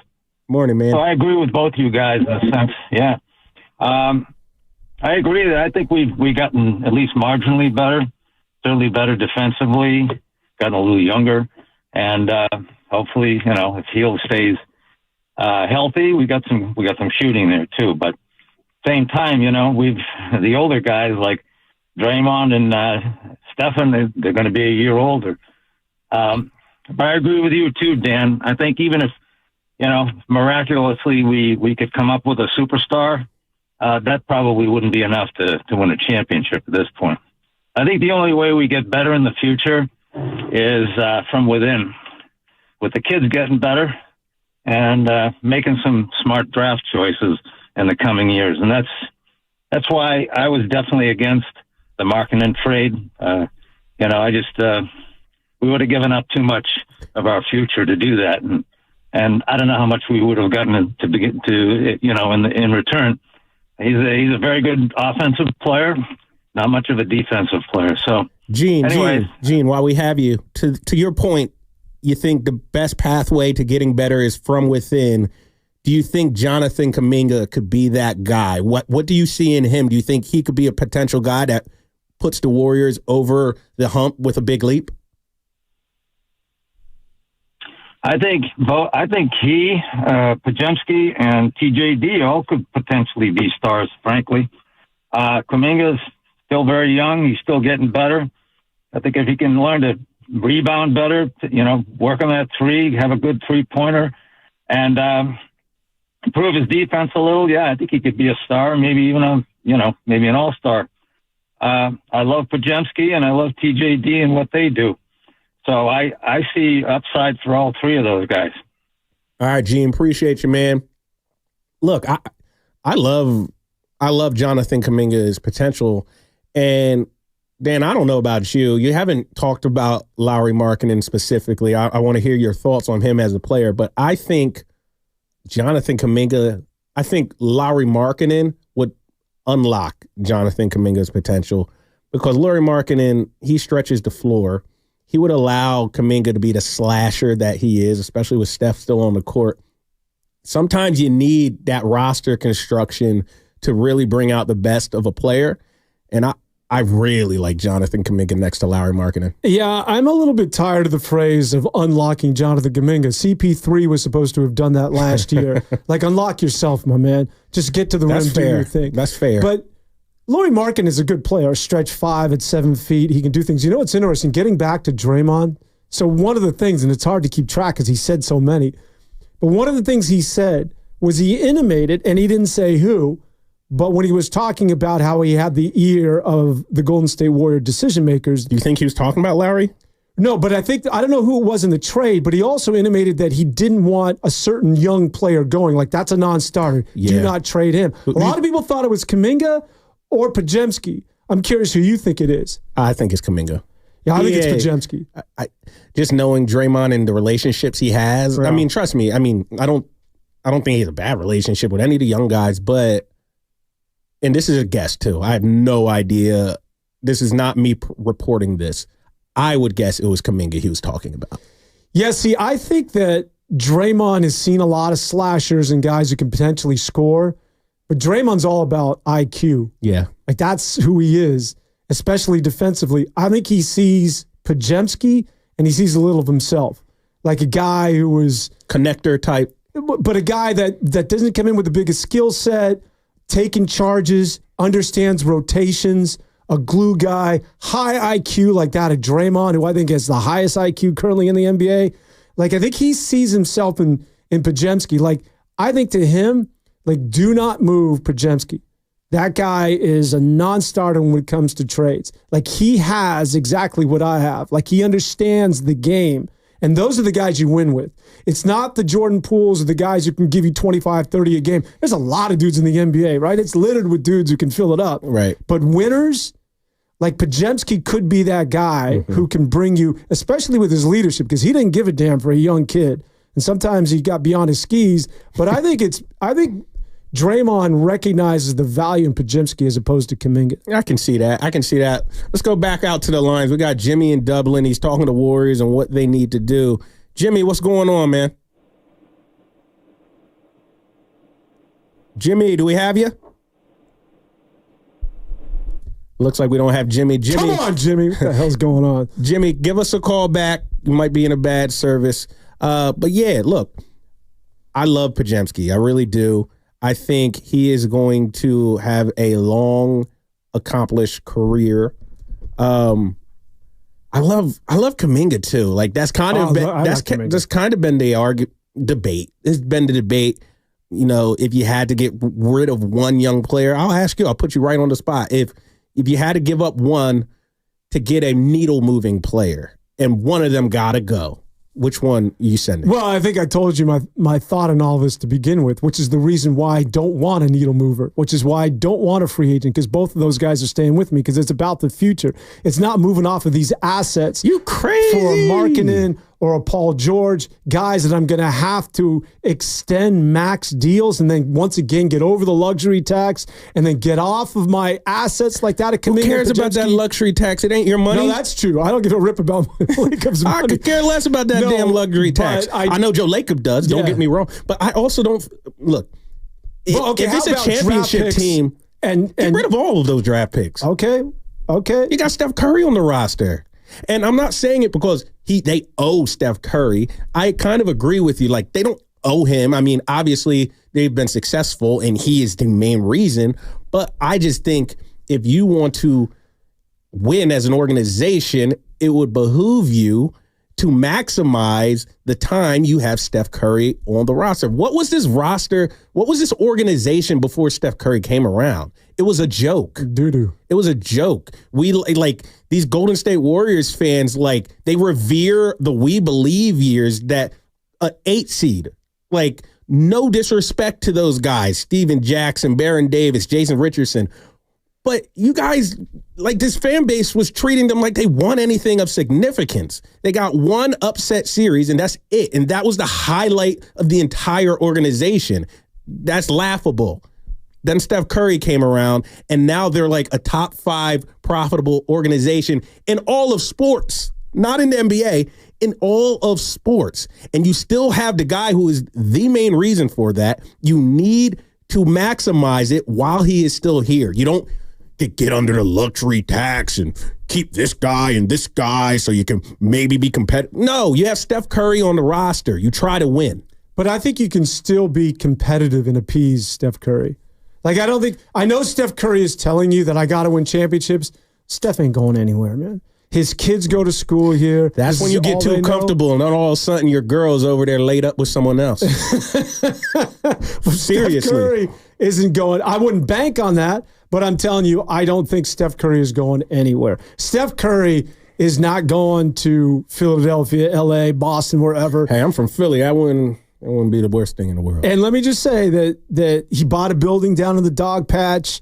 He don't got to be here for that. No, but here's the thing. I don't think he's going anywhere. But here's the thing. I don't either. Is that he's aware of his legacy, right? Would you agree with that? He understands being with one team. He doesn't want to go anywhere. No, but if you're competitive, like if you're young and competitive, like don't be Kobe in his last 5 years, right? Where you're on the outside looking in, you're a dog crap team and you're in the lottery. Don't do that to him. That's disrespectful. But if you're competitive, which this team could be, you steal a playoff series, there's some enthusiasm with the youth, I think Steph will buy into that. He may not say it publicly because, he wants to win championships, but I think if you're competitive, that's good enough for Steph. But the idea, again, of mortgaging your future, getting off of draft picks, moving Podziemski, Kuminga, and all of your young assets, to try and win a championship with one guy, and that one guy be Lauren Markkanen is crazy talk. Look, we've seen this organization without Steph Curry. So mortgaging your future, I'm not confident in the Warriors' future when Steph Curry's not here, even if you have Kuminga and Podziemski. So, like, what are we talking about? But that day will come. The day will come, and then you figure it out. But in present time, you still have Steph Curry, and you also should not, absolutely not, operate under the assumption that he ain't going nowhere. No, that's my personal thinking. I don't think he is either, but that's not how you operate, because that's when you get that person looking you in the eye and say, I'm out. You're taking me for granted, because you subconsciously are taking him for granted if you operate and make moves based on the fact, I know he ain't going anywhere. You get lazy. You take stuff for granted when you operate under that assumption. So, look, Jonathan Kuminga is a great player. Podziemski, I think, is going to be a great player. Oh, yeah, you didn't answer that. Which one would you move off on?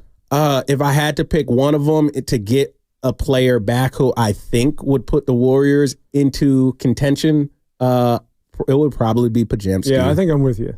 It'll probably be Podziemski, but I see the argument on both sides. I really do. It's not an indictment on BP for me saying that. I really like him too. He's a good player. I've been covering that kid since he was at Santa Clara. At Cron, we were at all of his home games. We covered him. We did feature stories on him before we even knew he would be a Golden State Warrior. So think about this conversation we're having right now a year ago, when none of us could even pronounce his last name. Well, you were maybe the people in general. Yeah, we had no idea who Podziemski was. Now we're saying who? Right. We can't move off on this young man. Like, I mean, that's how much this guy in 1 year was able to turn heads. Look, call lines are lighting up. Let's go to Oakland. We got Daryl. Daryl, what do the Warriors need to do in your opinion?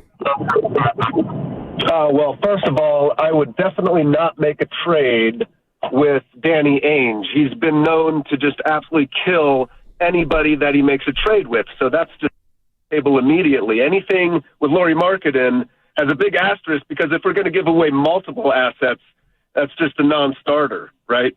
That's just a track record. But what I wanted to discuss with you is this. We've made a signing, I think, that I've been really thinking about, and that's Kyle Anderson, and how when Draymond Green comes off the floor, he's going to come on, and he's basically the same player, except he's taller and a little bit different, but he's an excellent passer. And if we're talking about unlocking, Jonathan Kuminga or whatever, you know what? There's another guy that's an absolute stud passer, great defensive player who gave the Warriors fits. And oh, by the way, wasn't Minnesota like the best team in the league last year?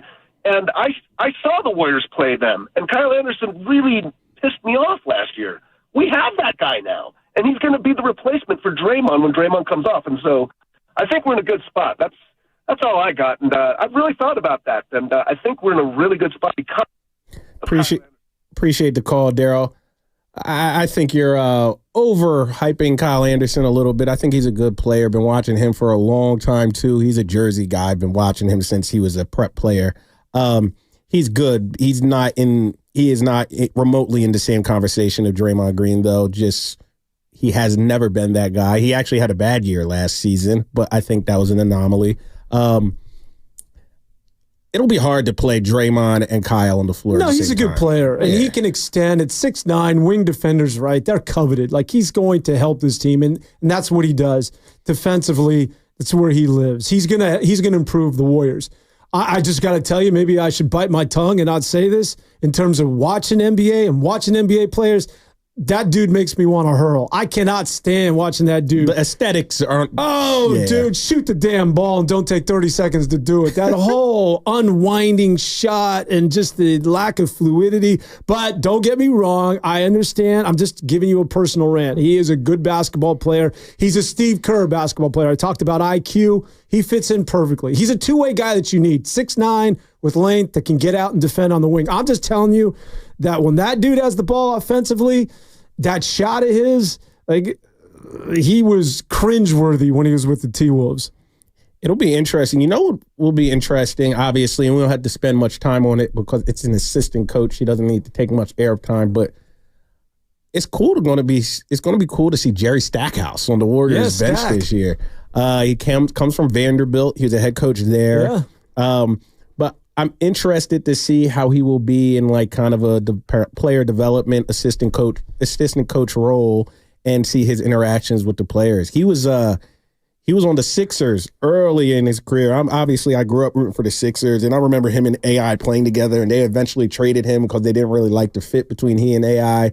But even at UNC, he was a bad boy. Wallace and all those boys. Yeah. Oh, Stackhouse was almost player of the year. No, he was for real. Yeah. No, speaking of coaches, is Steve Kerr getting a little exposed here with the United States national team, or is that, to me, it's too early to say. Yeah, well, I mean, when South Sudan's pushing you, man, it's like somebody's got to take the fall. They've played about 3 very close games. I saw today that Australia beat Spain, I believe, today. It was their first game, real game. It wasn't a friendly or anything. Yeah. Team USA tomorrow. Team USA plays tomorrow. Oh, sweet. Who do they play? So I want to say Slovenia, Serbia. That'll be fun. That'll be fun. I mean, obviously, it's gold or bust for Team USA. If they don't win the gold medal, it'll be extremely embarrassing for the embarrassment of riches that are on that roster. LeBron's still showing people he's LeBron. I mean, obviously, we know where he will be. There we are. They need to win that gold medal. Did you watch the opening ceremonies? I did not, but I'll be there on Thursday. You're going? Yeah. Oh, wow. Wow. Fun or work or fun? No, just fun. I'm just Are you going to watch some? Are you going to take in Team USA? Broadcasting some games, does the swimming events.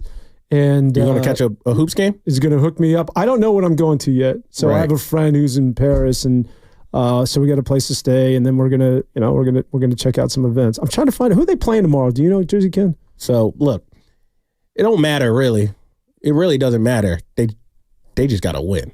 Yeah. Did you hear what they asked Steph? Who are you most looking forward to playing in the Olympics? And Steph said whoever's in that gold medal game. And that was the perfect answer. Because really, it doesn't matter who they play. They just need to win. Serbia. Yeah. Cool. Who's on Serbia? They got who's their pros? Is that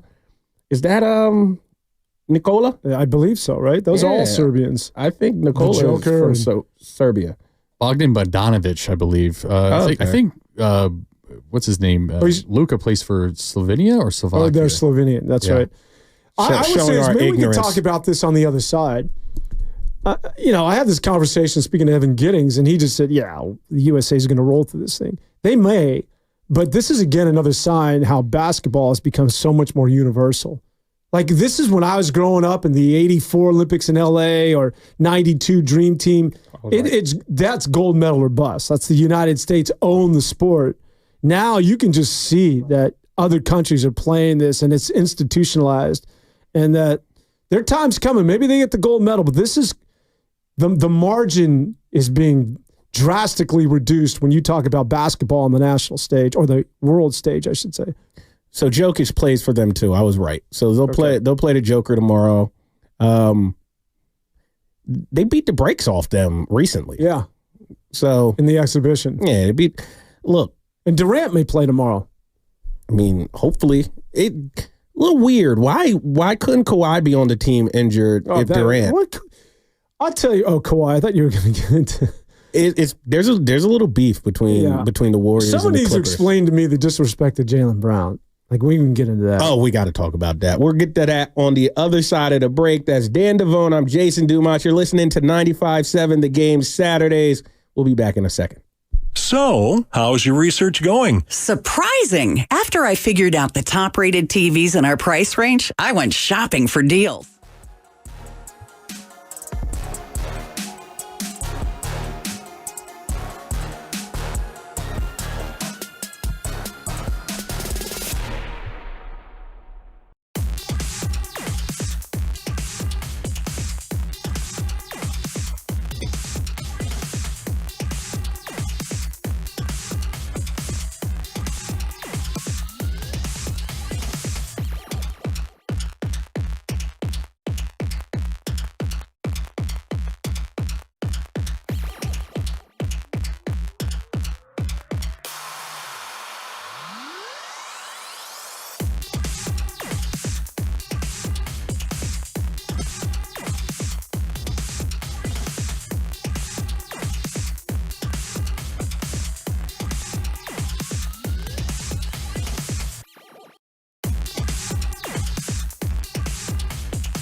Dan Devone is not just a person. He's an entity. He is in some cases omnipotent. Now back to 95.7 The Game.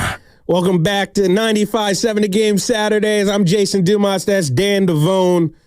We kind of got on a tangent talking about Team USA, and they open up play tomorrow. Team USA Hoops, that is, obviously. They open up play tomorrow, taking on the Joker. Things starting to get real. Kevin Durant apparently will be playing. He hasn't played yet. I don't think they need him, but obviously you want a guy like that on the floor when you can have him, when you potentially have him on the roster. You mentioned a guy they don't have on the roster right before the break, and it's such a head scratcher.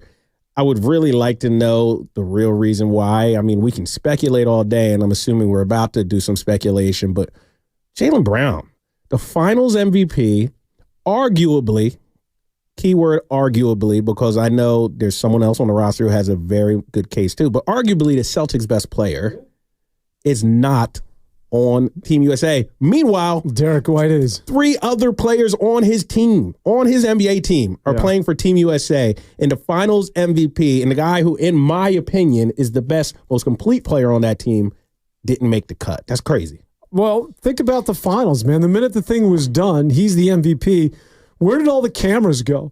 Who did all the interviews? It was JT. It was Jason Tatum. Yeah. And this guy does so much for the community. All he does is put up. That was the year where he put it all together. I don't know why. There is very little love for this man. Well, you can speculate, and you see a lot of theories on Twitter. For one, he has publicly bashed Nike several times. Obviously, Nike has, you know, basketball all the way down to grassroots. You know the influence that Nike has on the sport. AAU. Yeah, starting at AAU, through high school, through college. Nike has a tremendous influence. And obviously, Nike is the main sponsor for the Olympics. So we're going there? A little conspiracy? I mean, what I just said were facts about Nike. They have a huge influence. That's not a conspiracy. That's just a fact. Huge influence on basketball. Yeah, but then they would have to have blown in Steve Kerr's ear, which I don't know if that would happen. Well, I mean, look, you know this. You've been around to know the people who write the checks. They have influence, whether you want to acknowledge it or not. They might not have some CEO. Phil Knight might not be telling Steve Kerr who can and can't be on the team for like literally, but they can be like, these are who we want to see kind of representing our team. Maybe there's a guy who they're saying, this is a guy we would prefer not represent our company, our brand on that stage. So that's one reason. I honestly, I can't come up with any. No one can come up with a real reason why he's not on the roster. He's one of the best 12 players, American players. That's an undeniable fact. He's one of the best 12, right? I get it. You're trying to build a team and you want to get the best players. I get why Kyrie Irving, for instance, is not on the team. Kyrie Irving is a ball-dominant scorer who doesn't really play defense, not at a high level. You got scorers all up and down that roster. So I get why they would take a Halliburton and Drew Holiday over Kyrie. Halliburton, team first, passer, led the NBA in assists. He's going to set guys up. He doesn't need to shoot the ball to be effective. Drew Holiday, cut your water off. He can guard people. He can affect the game without even touching a basketball. Kyrie Irving needs the basketball to be effective. I get why those two. Kyrie Irving might be better than them both, but I get why they pick him on a team aspect. Jaylen Brown, he doesn't need the basketball to be impactful. He guards. When he has the basketball, he can score. He can slash. There's no argument for him not being on that team. I just fail to see it. I think the problem being... Especially when Derek White's on the team. I don't... Well, I think that the moves like that are that they're trying to not necessarily compile the best stars, but the best team. And they don't necessarily go hand in hand. Like, you can have all the best players, but are you the best team? When we talk about how the world is closing the gap on the United States, is because they have continuity and they played together. And what does that translate to? It means they understand what the other player is doing. It's that nuance. The United States always treats it at, well, let's just get the best players and demolish everybody. But it's those role players that you don't typically see at this level that oftentimes are the difference. And I understand that. I genuinely do. I didn't have a huge issue with him not being on the original roster. Like Kawhi being on it over him. I genuinely didn't put up a fuss. Yeah, I get it. Should Jaylen be on the team? Probably, but I get it. It was when Kawhi got sent home and then they called Derek White. That's when I said, what is going on? Like, I agree with you, Dan. Like, the team aspect, putting together the best team, not necessarily the best players. I understand that. And I was like, all right, maybe, Jaylen didn't make it, whatever. But when Kawhi went home and you have someone who is like literally the same skill set as Kawhi, a wing who can score, who can defend, who doesn't necessarily need the ball to impact the game, and you go call his teammate, that didn't make no sense to me.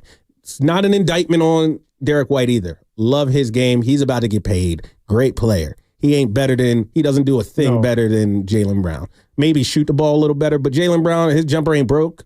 Like, there's no basketball reason. None. Something's going on there. When you think about this team, let me ask you this, because this is one of the problems that has arisen early, is that when you have, again, superstars, you can only play 5 guys. So who's going to close when you have this many guys? Let me just read the roster to you, and you tell me who's the odd man left out.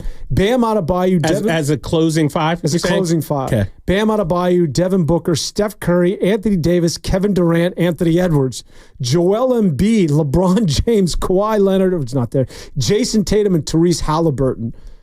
But you see the issues here when everybody's like, no, I should be out there. So, no, I mean, look, all these guys are going to have to buy in. I mean, that message has probably been sent from day one. If you're not going to buy in, go home. So I don't think anybody's going to be putting up a fuss if they're not closing. From everything I've heard, and I've heard like publicly what Steve Kerr has said, it seems to me that if all is going well, Steve is going to be pretty hell-bent on having these 3 players on the court at the end of games and in the beginning of games too, starting. Joel Embiid, who I don't think has played all that great, but Joel Embiid, Steph Curry, and LeBron James.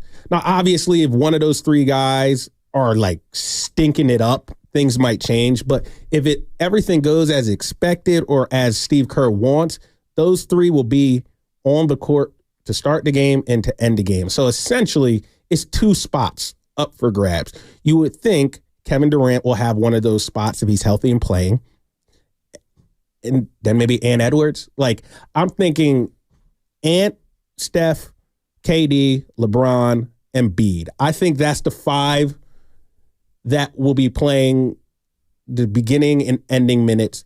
Kevin Durant is a wild card because he hasn't really played. He hasn't had game action, so they might try to ease him in.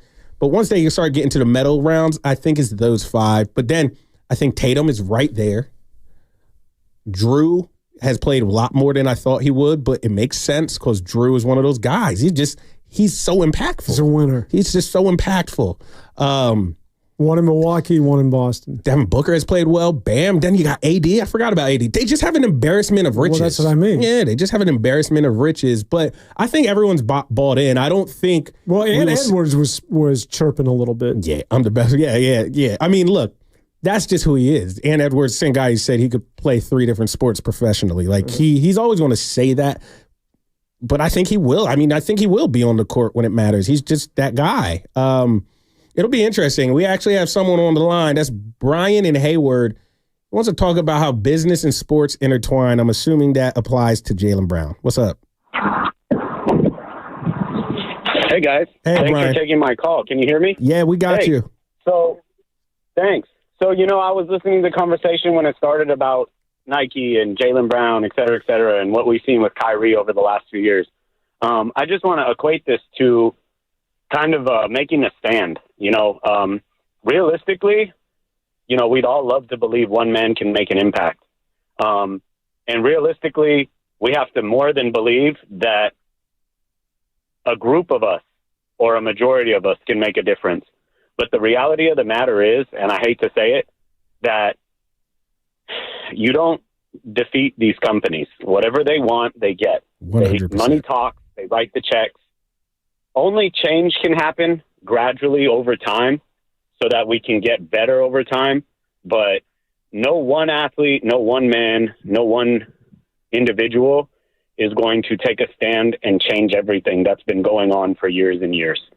Unfortunately, this ugliness has made its way everywhere in life, including sports.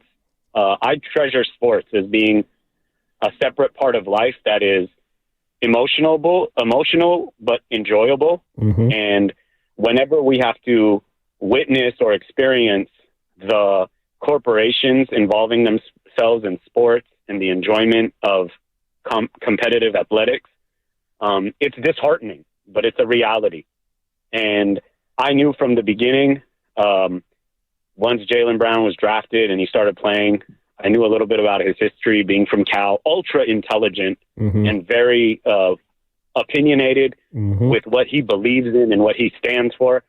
I knew he wasn't going to be a star because of that. And I hate to say it, but realistically, I've been around long enough.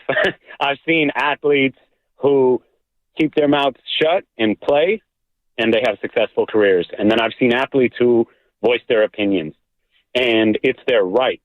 Everybody, doesn't matter what job you have, if you feel comfortable to voice your opinion in the workplace or to your employer, you have a really good job. You have a really good job. But if you can't, doesn't matter if you're the richest player in the NBA with the richest contract of all time. If you can't speak your mind, I don't care how much money you make.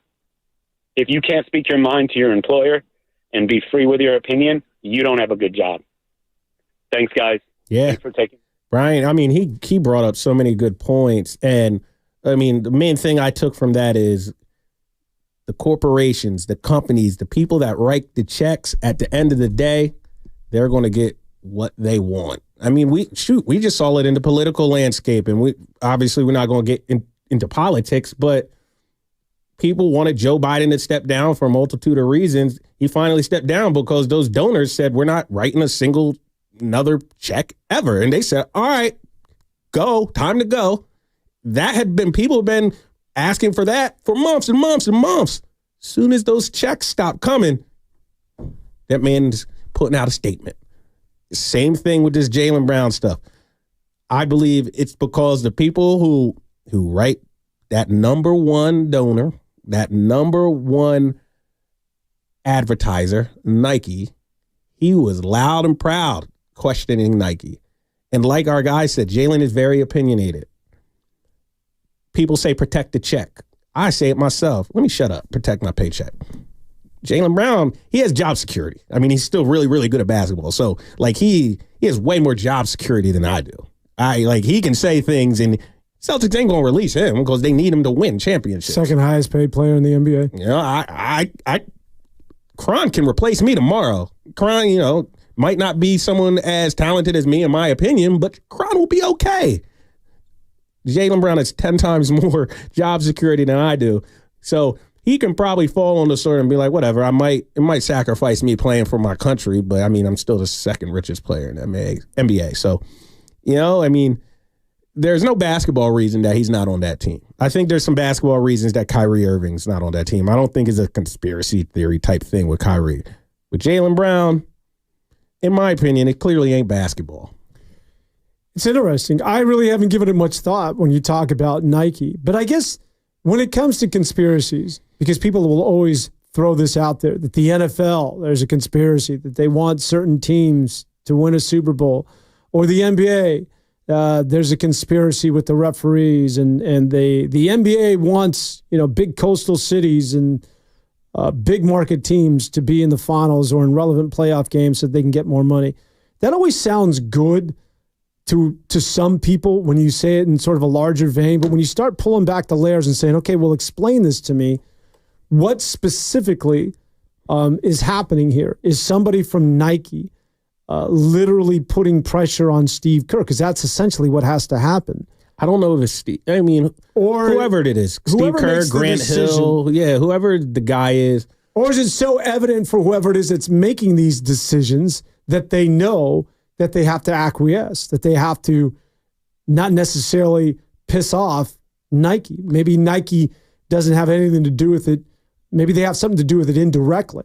Well, listen to this. And I'll preface this with, I am not a conspiracy theorist. I am not. I'm a very practical person. I don't try to go down those rabbit holes and all. A lot of these people who do that are lunatics.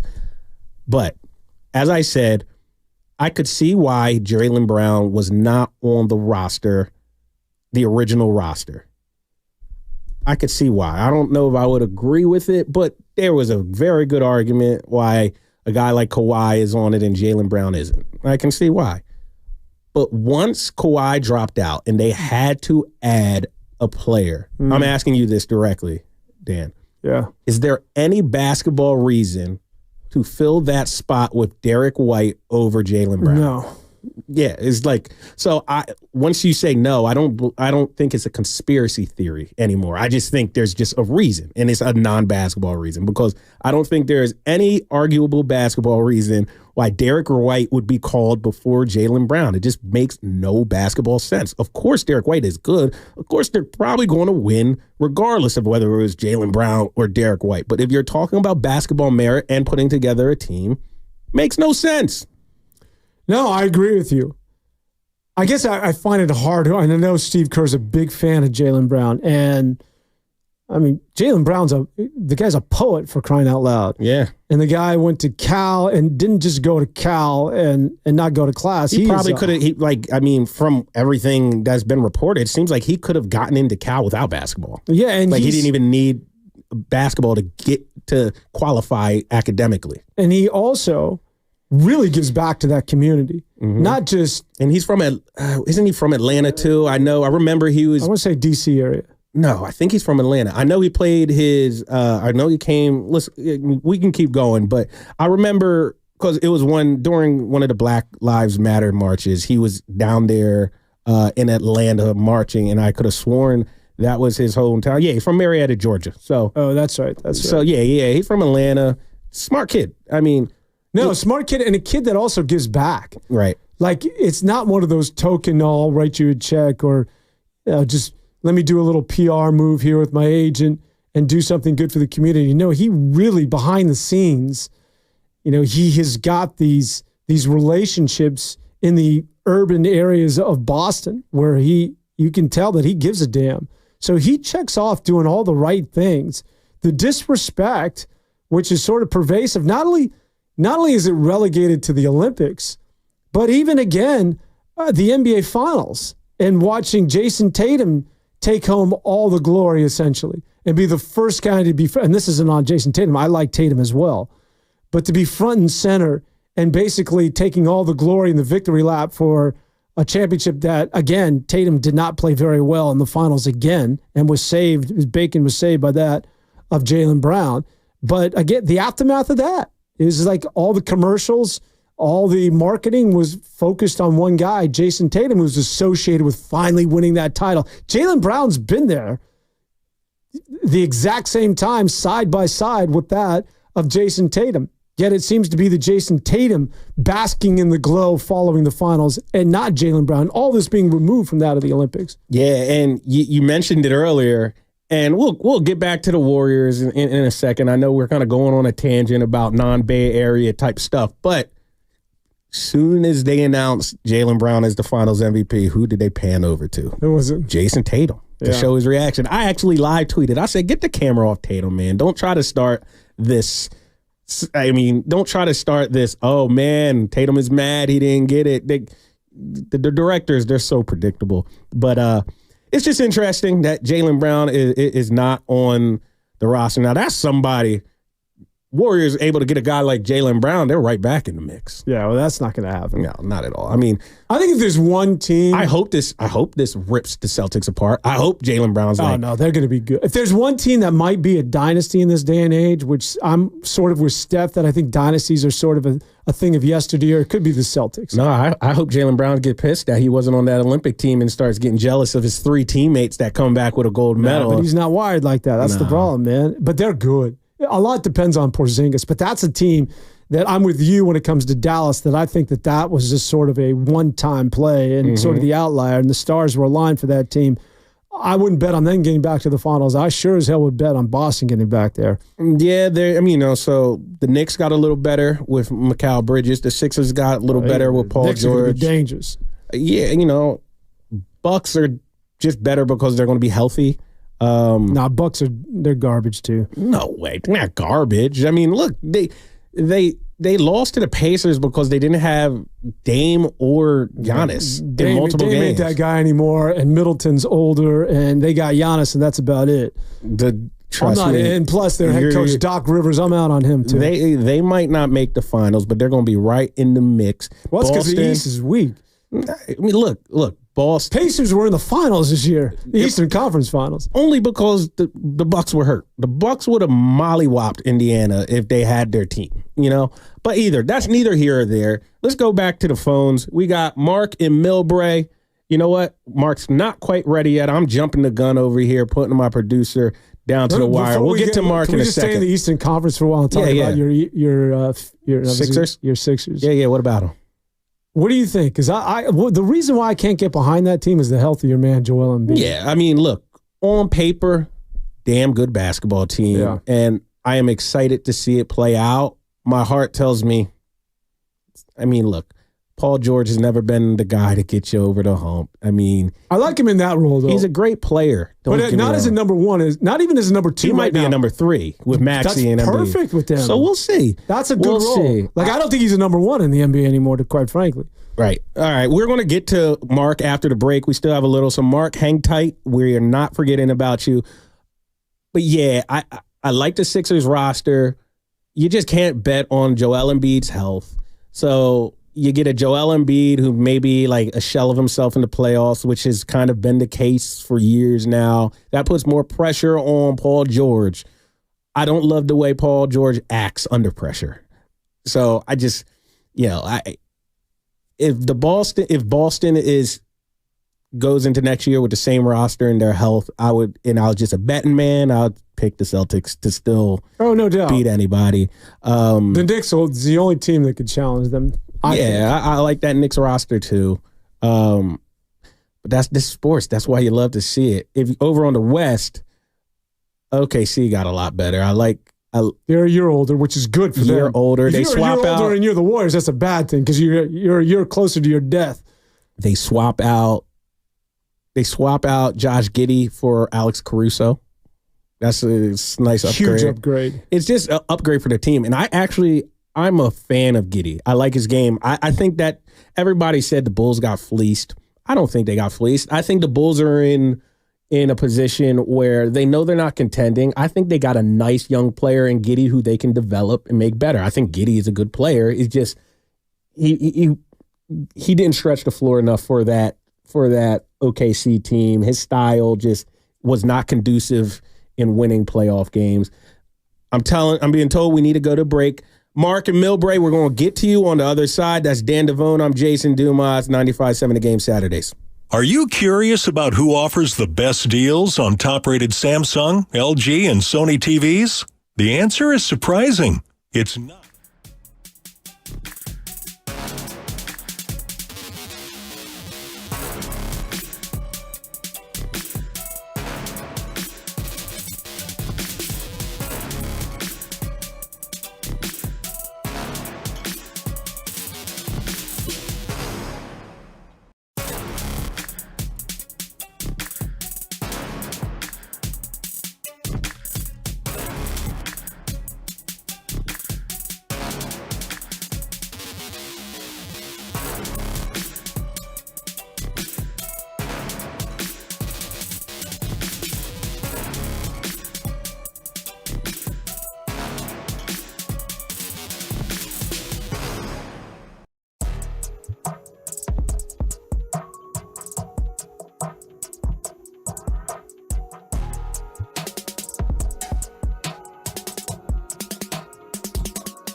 Now back to 95.7 The Game.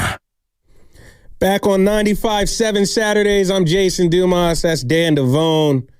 Man, 30 more minutes, Dan. We've hit on everything, but we right now knee-deep in Warriors talk, Team USA talk. Team USA starts their Olympic gold medal journey. I'm talking about men's hoop. Tomorrow, they played a joker. It'll be a good game. They beat the brakes off them a couple weeks ago in a friendly. And I think this would probably go down as one of the biggest, for lack of better words, embarrassments if they come home without a gold medal. I guess we can phrase it that way, but I think, again, everybody has to keep in mind how the rest of the world is closing in on the United States, only because the game is just so much more universal than it once was. And I agree with that, but I don't think, from a talent perspective, I don't really think they're closing in that much. Like, I mean, Team USA has like 12 NBA All-Stars, pretty much. No other team has that much talent. It's not even close, I don't believe. So, look, we're talking about a team that Jaylen Brown isn't even on. NBA Finals MVP. Kyrie Irving couldn't even make the cut. Kawhi Leonard gets sent home. Injury, of course, obviously, but I agree with you, but how many NBA players does South Sudan have is my point. Yeah, that's true. I mean, that was embarrassing. Yeah.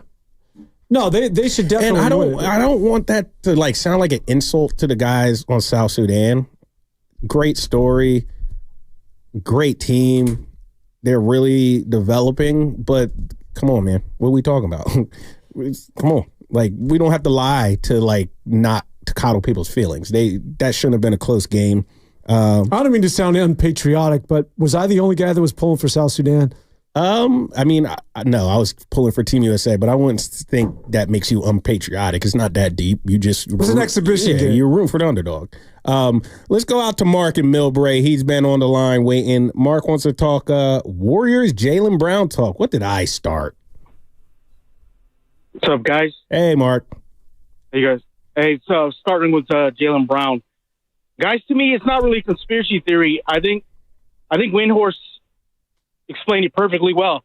They really didn't have another defensive point guard, and FIBA game obviously is a lot different.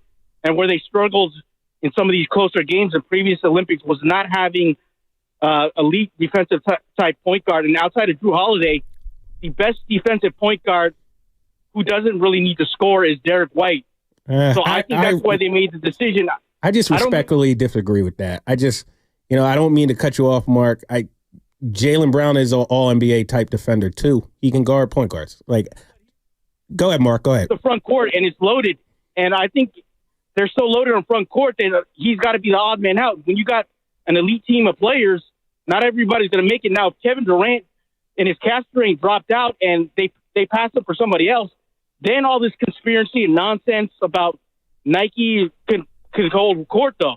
But since KD decided to go ahead and is going to play, and he's got to be the odd man out. And I think Derek White is the perfect fit for the international game. And, guys, he's been on the previous FIBA team. I don't think Nike's really too concerned about Jaylen Brown. They're the biggest global apparel company in the world. They have all the top NBA players. They have all the top athletes from every sport around the world. So I don't really think they're really concerned about what Jaylen Brown thinks about them. And one thing on the Warriors, guys, I really excited about this offseason. I really didn't think they would do anything. I think they upgraded. They may not be superstar names, but I think what you guys need is to get younger and depth. I think Melton is an excellent player. To me, I think William from the T-Wolves, he was one of the reasons why they made this the West Conference elite defensive type player. And I think Buddy Hield, guys, he's playing for a new contract, and we know since he entered the league, besides Curry, he's made the most three-point shots. So he's not Clay, but I think he's a younger, and I think he's looking still to get that next huge payday. So we know he's going to ball out. So when you look at top to bottom and the rest of the West got weaker, for the most part, outside of OKC, I really like where the Warriors are, guys. And barring Draymond doing something dumb again, which he better not, I think they're going to be a top 4 or 5 seed in the West contending next year. What are your thoughts on that? Thanks for the time. Thank you, Mark. I'll tell you this. I love the optimism. starting with the Warriors point, I love the optimism. We need that optimism, especially on the back end of our show. You're probably higher on them than I am. I do think they got better, marginally, though. I don't think they got better to the point where it's going to make a huge difference in the standings. Like I said, they were 10 last year. That might make them 7, maybe even 6. But even at 6, it's probably a uphill battle. Granted, the Mavs were 5, but they've got better. That's all you can ask for. Hopefully they aren't done. Quick mention, because we've probably spent more time on it than we need. I think people are kind of doing hula hoops trying to justify Derek White being on the team over Jaylen Brown. Makes no sense. I know he said they needed a point guard, defensive point guard. Jaylen Brown can guard the point guards. And also, he replaced Kawhi Leonard. It's not like he replaced another point guard. Like, Kawhi Leonard was supposed to be on the team. Jaylen Brown is more in the mold of a Kawhi Leonard than Derek White is, but that's neither here or there. Some people are going to have a different opinion than me. I get it. But I do think the Warriors got better last year than from last year. Do I think it's enough as currently it stands that's really going to move the needle to the point where Warriors fans are used to them competing for championships? No, I don't. Now, this roster currently constructed doesn't make a lot of sense unless you're doing what it is that I strongly suggest, which is a reset, a step back, leaning in on the youth, getting your hands around the money, and then just sort of being not relevant for the next couple of years, and then identifying that next core, the next generation that's going to make you a Western Conference title contender. That's what I think is the wise move, and that's what I think that they should embrace, and I think that's what they're headed. Look, this is a team that has so many moving parts. To your point, maybe they do surprise people, but a lot of that is predicated on just how big of a step is Jonathan Kuminga going to take. Is Kuminga finally ready to be a star in this league consistently? Andrew Wiggins, again, we did a whole show about the Warriors and didn't even mention his name. I don't know where the hell he's at. What's there to respectfully, what's there to talk about? Well, I'm with you, but is there a chance that, and we keep doing this to death, I firmly believe that they just simply couldn't move off on him, and it's just like, okay, we're stuck with you. But with that being said, do we hold out any hope that he could return to being that guy he was 2 years ago in the NBA Finals? In other words, was an anomaly, though. Yeah, if Kuminga takes a step, if Wiggins can be the two-way player he was 2 years ago, and then you have some of these younger pieces take significant steps in the right direction, whether it's TJD and Brandon Pajemski. I mean, maybe there's something there. But on paper, this is a team, again, that's looking at maybe 5 to 11. If you were to tell me they were the 5 seed or the 6 seed, I'd say, okay, I could see that. If you were to tell me they were the 11 seed, I could say, yeah, that makes sense as well. Yeah, I completely agree. As it pertains to Andrew Wiggins, he has been, for the totality of his career, for the most of it, I should say, instead of maybe totality, for the most of his career, he's been a guy who leaves a lot of meat on the bones. Yeah. He just something's not there. It's like, bro, you should be much better. You should be shooting the ball better. You should shoot free throws better. You need to be more engaged on defense. You need to be more engaged and assertive on offense. He's been that guy for most of his career. The year they won the championship, that is an anomaly. Yeah. So to ask him to revert to an anomaly, people usually don't. Like, he did it once, and he won a championship, and Warriors fans should be grateful for that. The last 2 years is closer to the norm. It just is. That's who he is. That's who he is. Which is funny, because when he was at Minnesota, what did we all do? We immediately gave Minnesota and their franchise, which clearly isn't what it is now. This is a team that was in the lottery every year. They weren't good. But immediately Warrior fans said, oh, that's because you were in Minnesota. Come to the Warriors. Yeah. You don't have to be the number 1. You don't even have to be a number 2. That's going to be Clay. You could be the number 3 guy. This is a perfect fit for you. We're going to bring you out because you were in a crappy organization in Minnesota. Poorly run. Come to the Warriors. And he has some good seasons. But essentially now that it's played out over a couple of years, he's the same cat in Minnesota. Yeah, that's who he is. That's what I'm saying. The Warriors should be grateful that they were able to squeeze that out of him the year they won it all. I mean, like, when Andrew Wiggins' tenure in Golden State comes to an end, whenever that might be, I think it should be looked at fondly. He helped them win an NBA championship. Yeah, the totality of it, do you wish he could have produced more? Do you wish he could have extended that championship year into multiple performances like that? Of course you do, but he's just being the player he always was. It's who he is. I think he's sort of an enigma as a person. So like that's just who he is. So at the end of the day, you were able to maximize who he was. You got a championship out of him. It's not even an insult. Everybody is who they are. Like, that's just who Andrew Wiggins is as a player. Expecting more is unfair to him, is unfair to us. Like, it's just delusion. He is who he is. Just think about this. If we were doing this show in Minnesota, or if there are people that were doing, whether it's a podcast, whether it's sports talk radio in Minnesota, they got the number one player in the draft, right? He was traded from Cleveland for Kevin Love. There was all this level of excitement, as there always is when you get the top player in an NBA draft. It was him, then Jabari Parker, and then Embiid. Yes. And so there was all this level of excitement. He's the only one with a chip. And he was underwhelming in Minnesota. Yeah, and so when he went to the Warriors, this is the exact same sentiment. They're like, look, you don't have to believe us, but this is a guy that we were really high on and did some really exciting things. But for the most part, he's lethargic. There's there's a tease. Sometimes he's good, sometimes he's not. And we all poo-pooed that, saying, Minnesota, you don't know what the hell it is that you're talking about. You're up there in the Pacific Northwest. You know, it's 85 below. Not even Pacific Northwest. They're just in dead center of the country. You don't know hoops. We do. This is California. This is the Warriors. We just fleeced you. We just got Andrew Wiggins, and you got D'Angelo Russell, man. Like, we know what's going on. And I think Warriors fans now, after seeing the body of work, would basically hold hands with Minnesota and collectively, all of us can say, Minnesota included, that you're right, this is who the dude is. Sometimes good, sometimes bad, and sometimes disappears altogether. And, I mean, the Warriors can still say they won that trade, and Dub Nation can still laugh at Minnesota fans because the good was better than the good ever was in Minneapolis. Andrew Wiggins was arguably the second best player on a championship team. He helped bring a championship. He was unreal that postseason, guarding the best players. Like, he gave Luka hell that series defensively, dunked on him, put him on the rim. He was amazing on the boards against Minnesota. I mean, not Minnesota, against Boston, getting offensive rebounds, getting defensive rebounds. Like, he played at a level he had never played. So at the end of the day, hang on to that.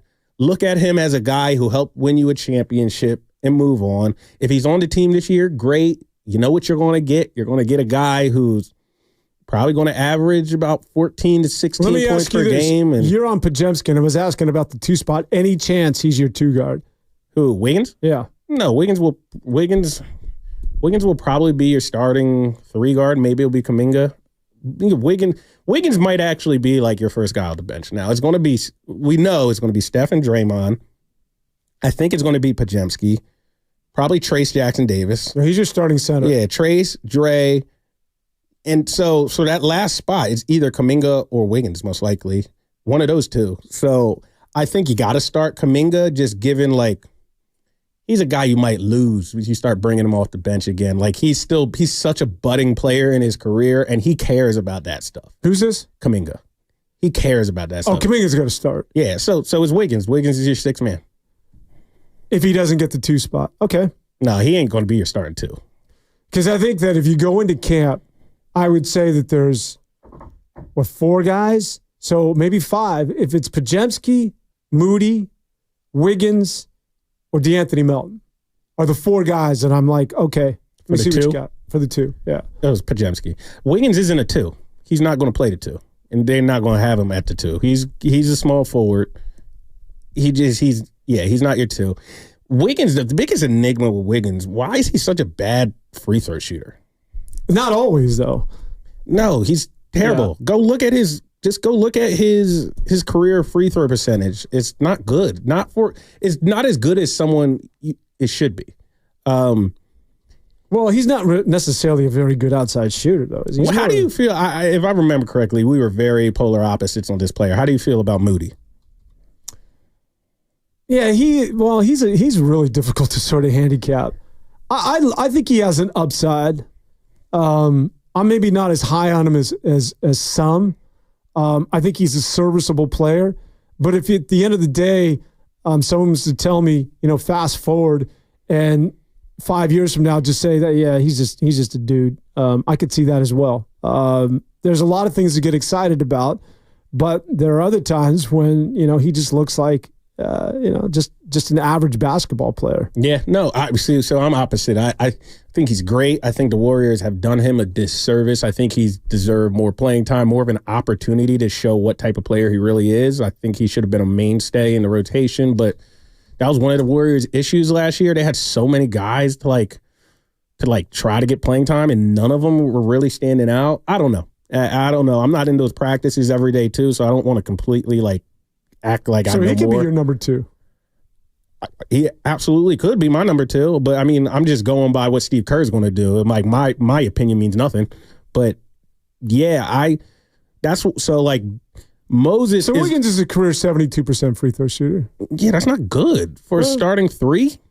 But he's not necessarily a good. And last year, I think he was closer to he was low 60s, if I believe it, if I'm not mistaken. You got to be up by 80%. He was at 62 in 23 last year. 62 is terrible. Yeah, he was at 75 last year. 62 is terrible. Yeah. For your starting 3 to be a 62% free throw shooter? Well, career 72, so yeah. That's like a center. Anyway, Moses Moody is the type of guy to me, if he gets roped in a trade and goes somewhere else, he's going to be one of those guys that's damn, why didn't the Warriors give him more of an opportunity? He's going to go somewhere and average 17 points per game. Ooh. I know I'm in the minority to the point of how high I am on him. I think he's a really good player. He just needs reps, and he needs somebody who believes in him. I'm not sure it's the Warriors who believe in him to that point. See, I wouldn't have an issue if that's true, because this is again what you can do if you rebuild, reset, whatever it is that you want to call it. If you lean in on the youth, you could start him at a 2, knowing that. Listen, we're not privately knowing that you're not going anywhere. You're not contending for a Western Conference title, nor are you going to the NBA Finals. But we can identify finally who Moody is. Yeah, we can find out who Kuminga is. You can lean in on the youth and accelerate their growth, or let them play through mistakes, or find out that Moody isn't that guy, and we can all end what has been sort of this question around the guy and dividing the room, half the people thinking he's good, the other half thinking he's not.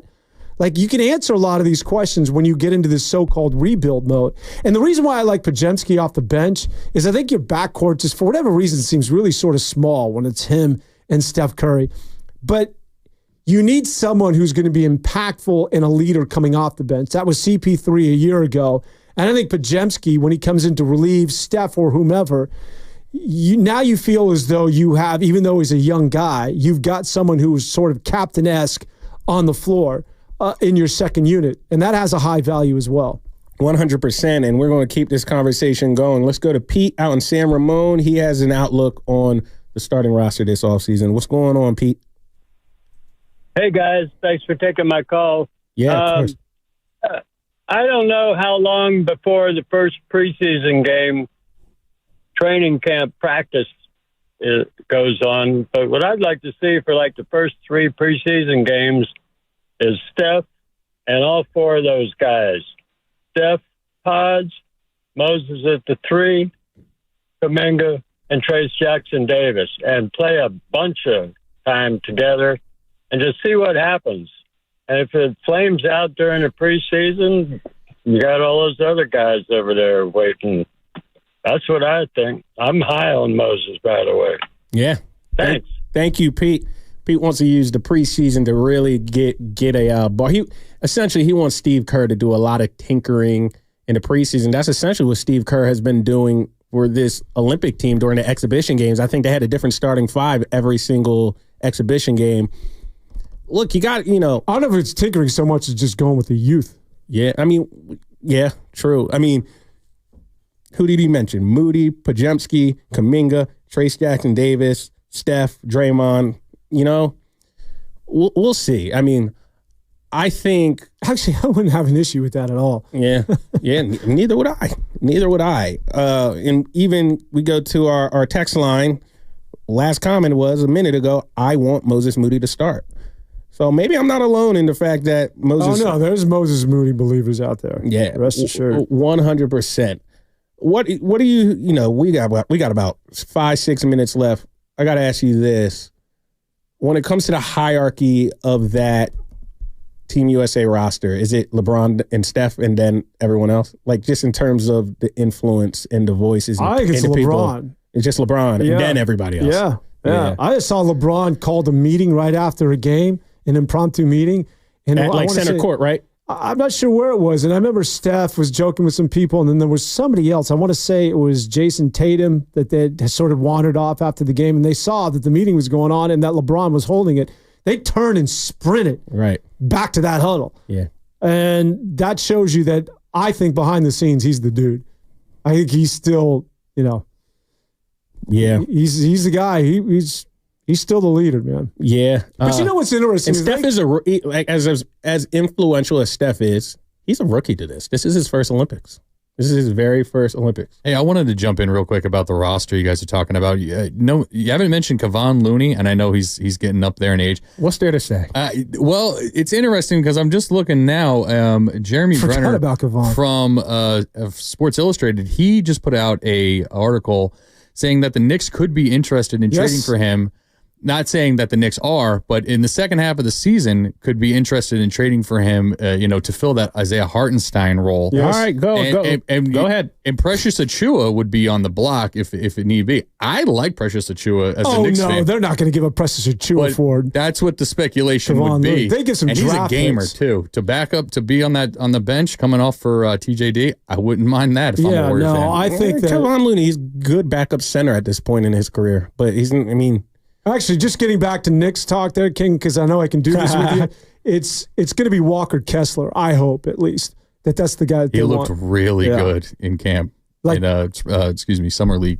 Yeah, you can get Kessler for losing Hartenstein, which hurts. But the one thing I wanted to say about just LeBron James, we talked about him a minute ago.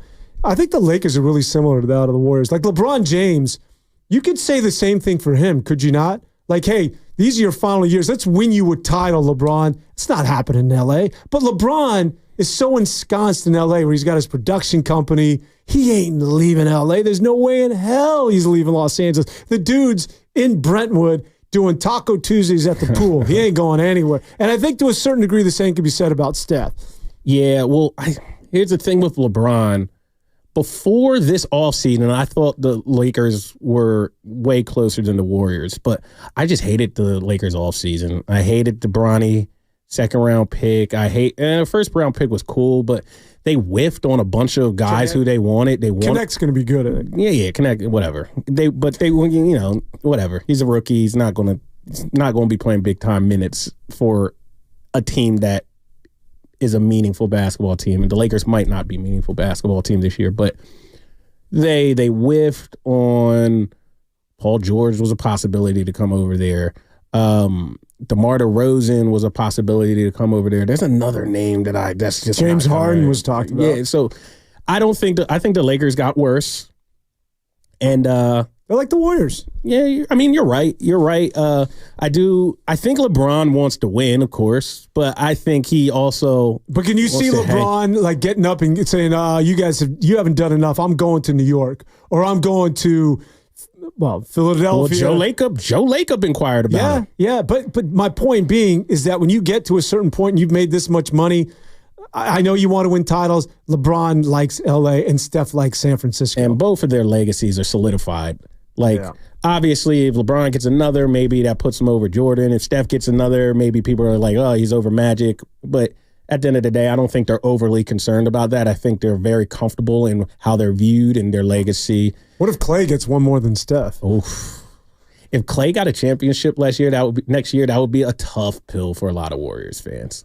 It would 100% be a tough pill for a lot of Warriors fans. All right, we about a minute left. One lasting thought on the Warriors all season, Dan, and where they are right now.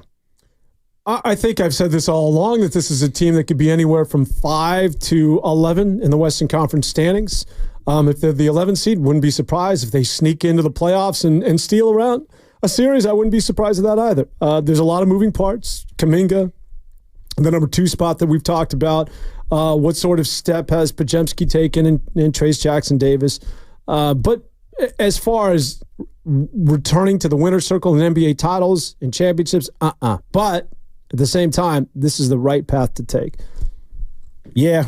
I mean, look, I think the Warriors have had a nice offseason, but if they want to get back to competing for championships, they need more than a nice offseason. They need a home run offseason. Please don't say Lauri Markkanen. You're not down with that, are you?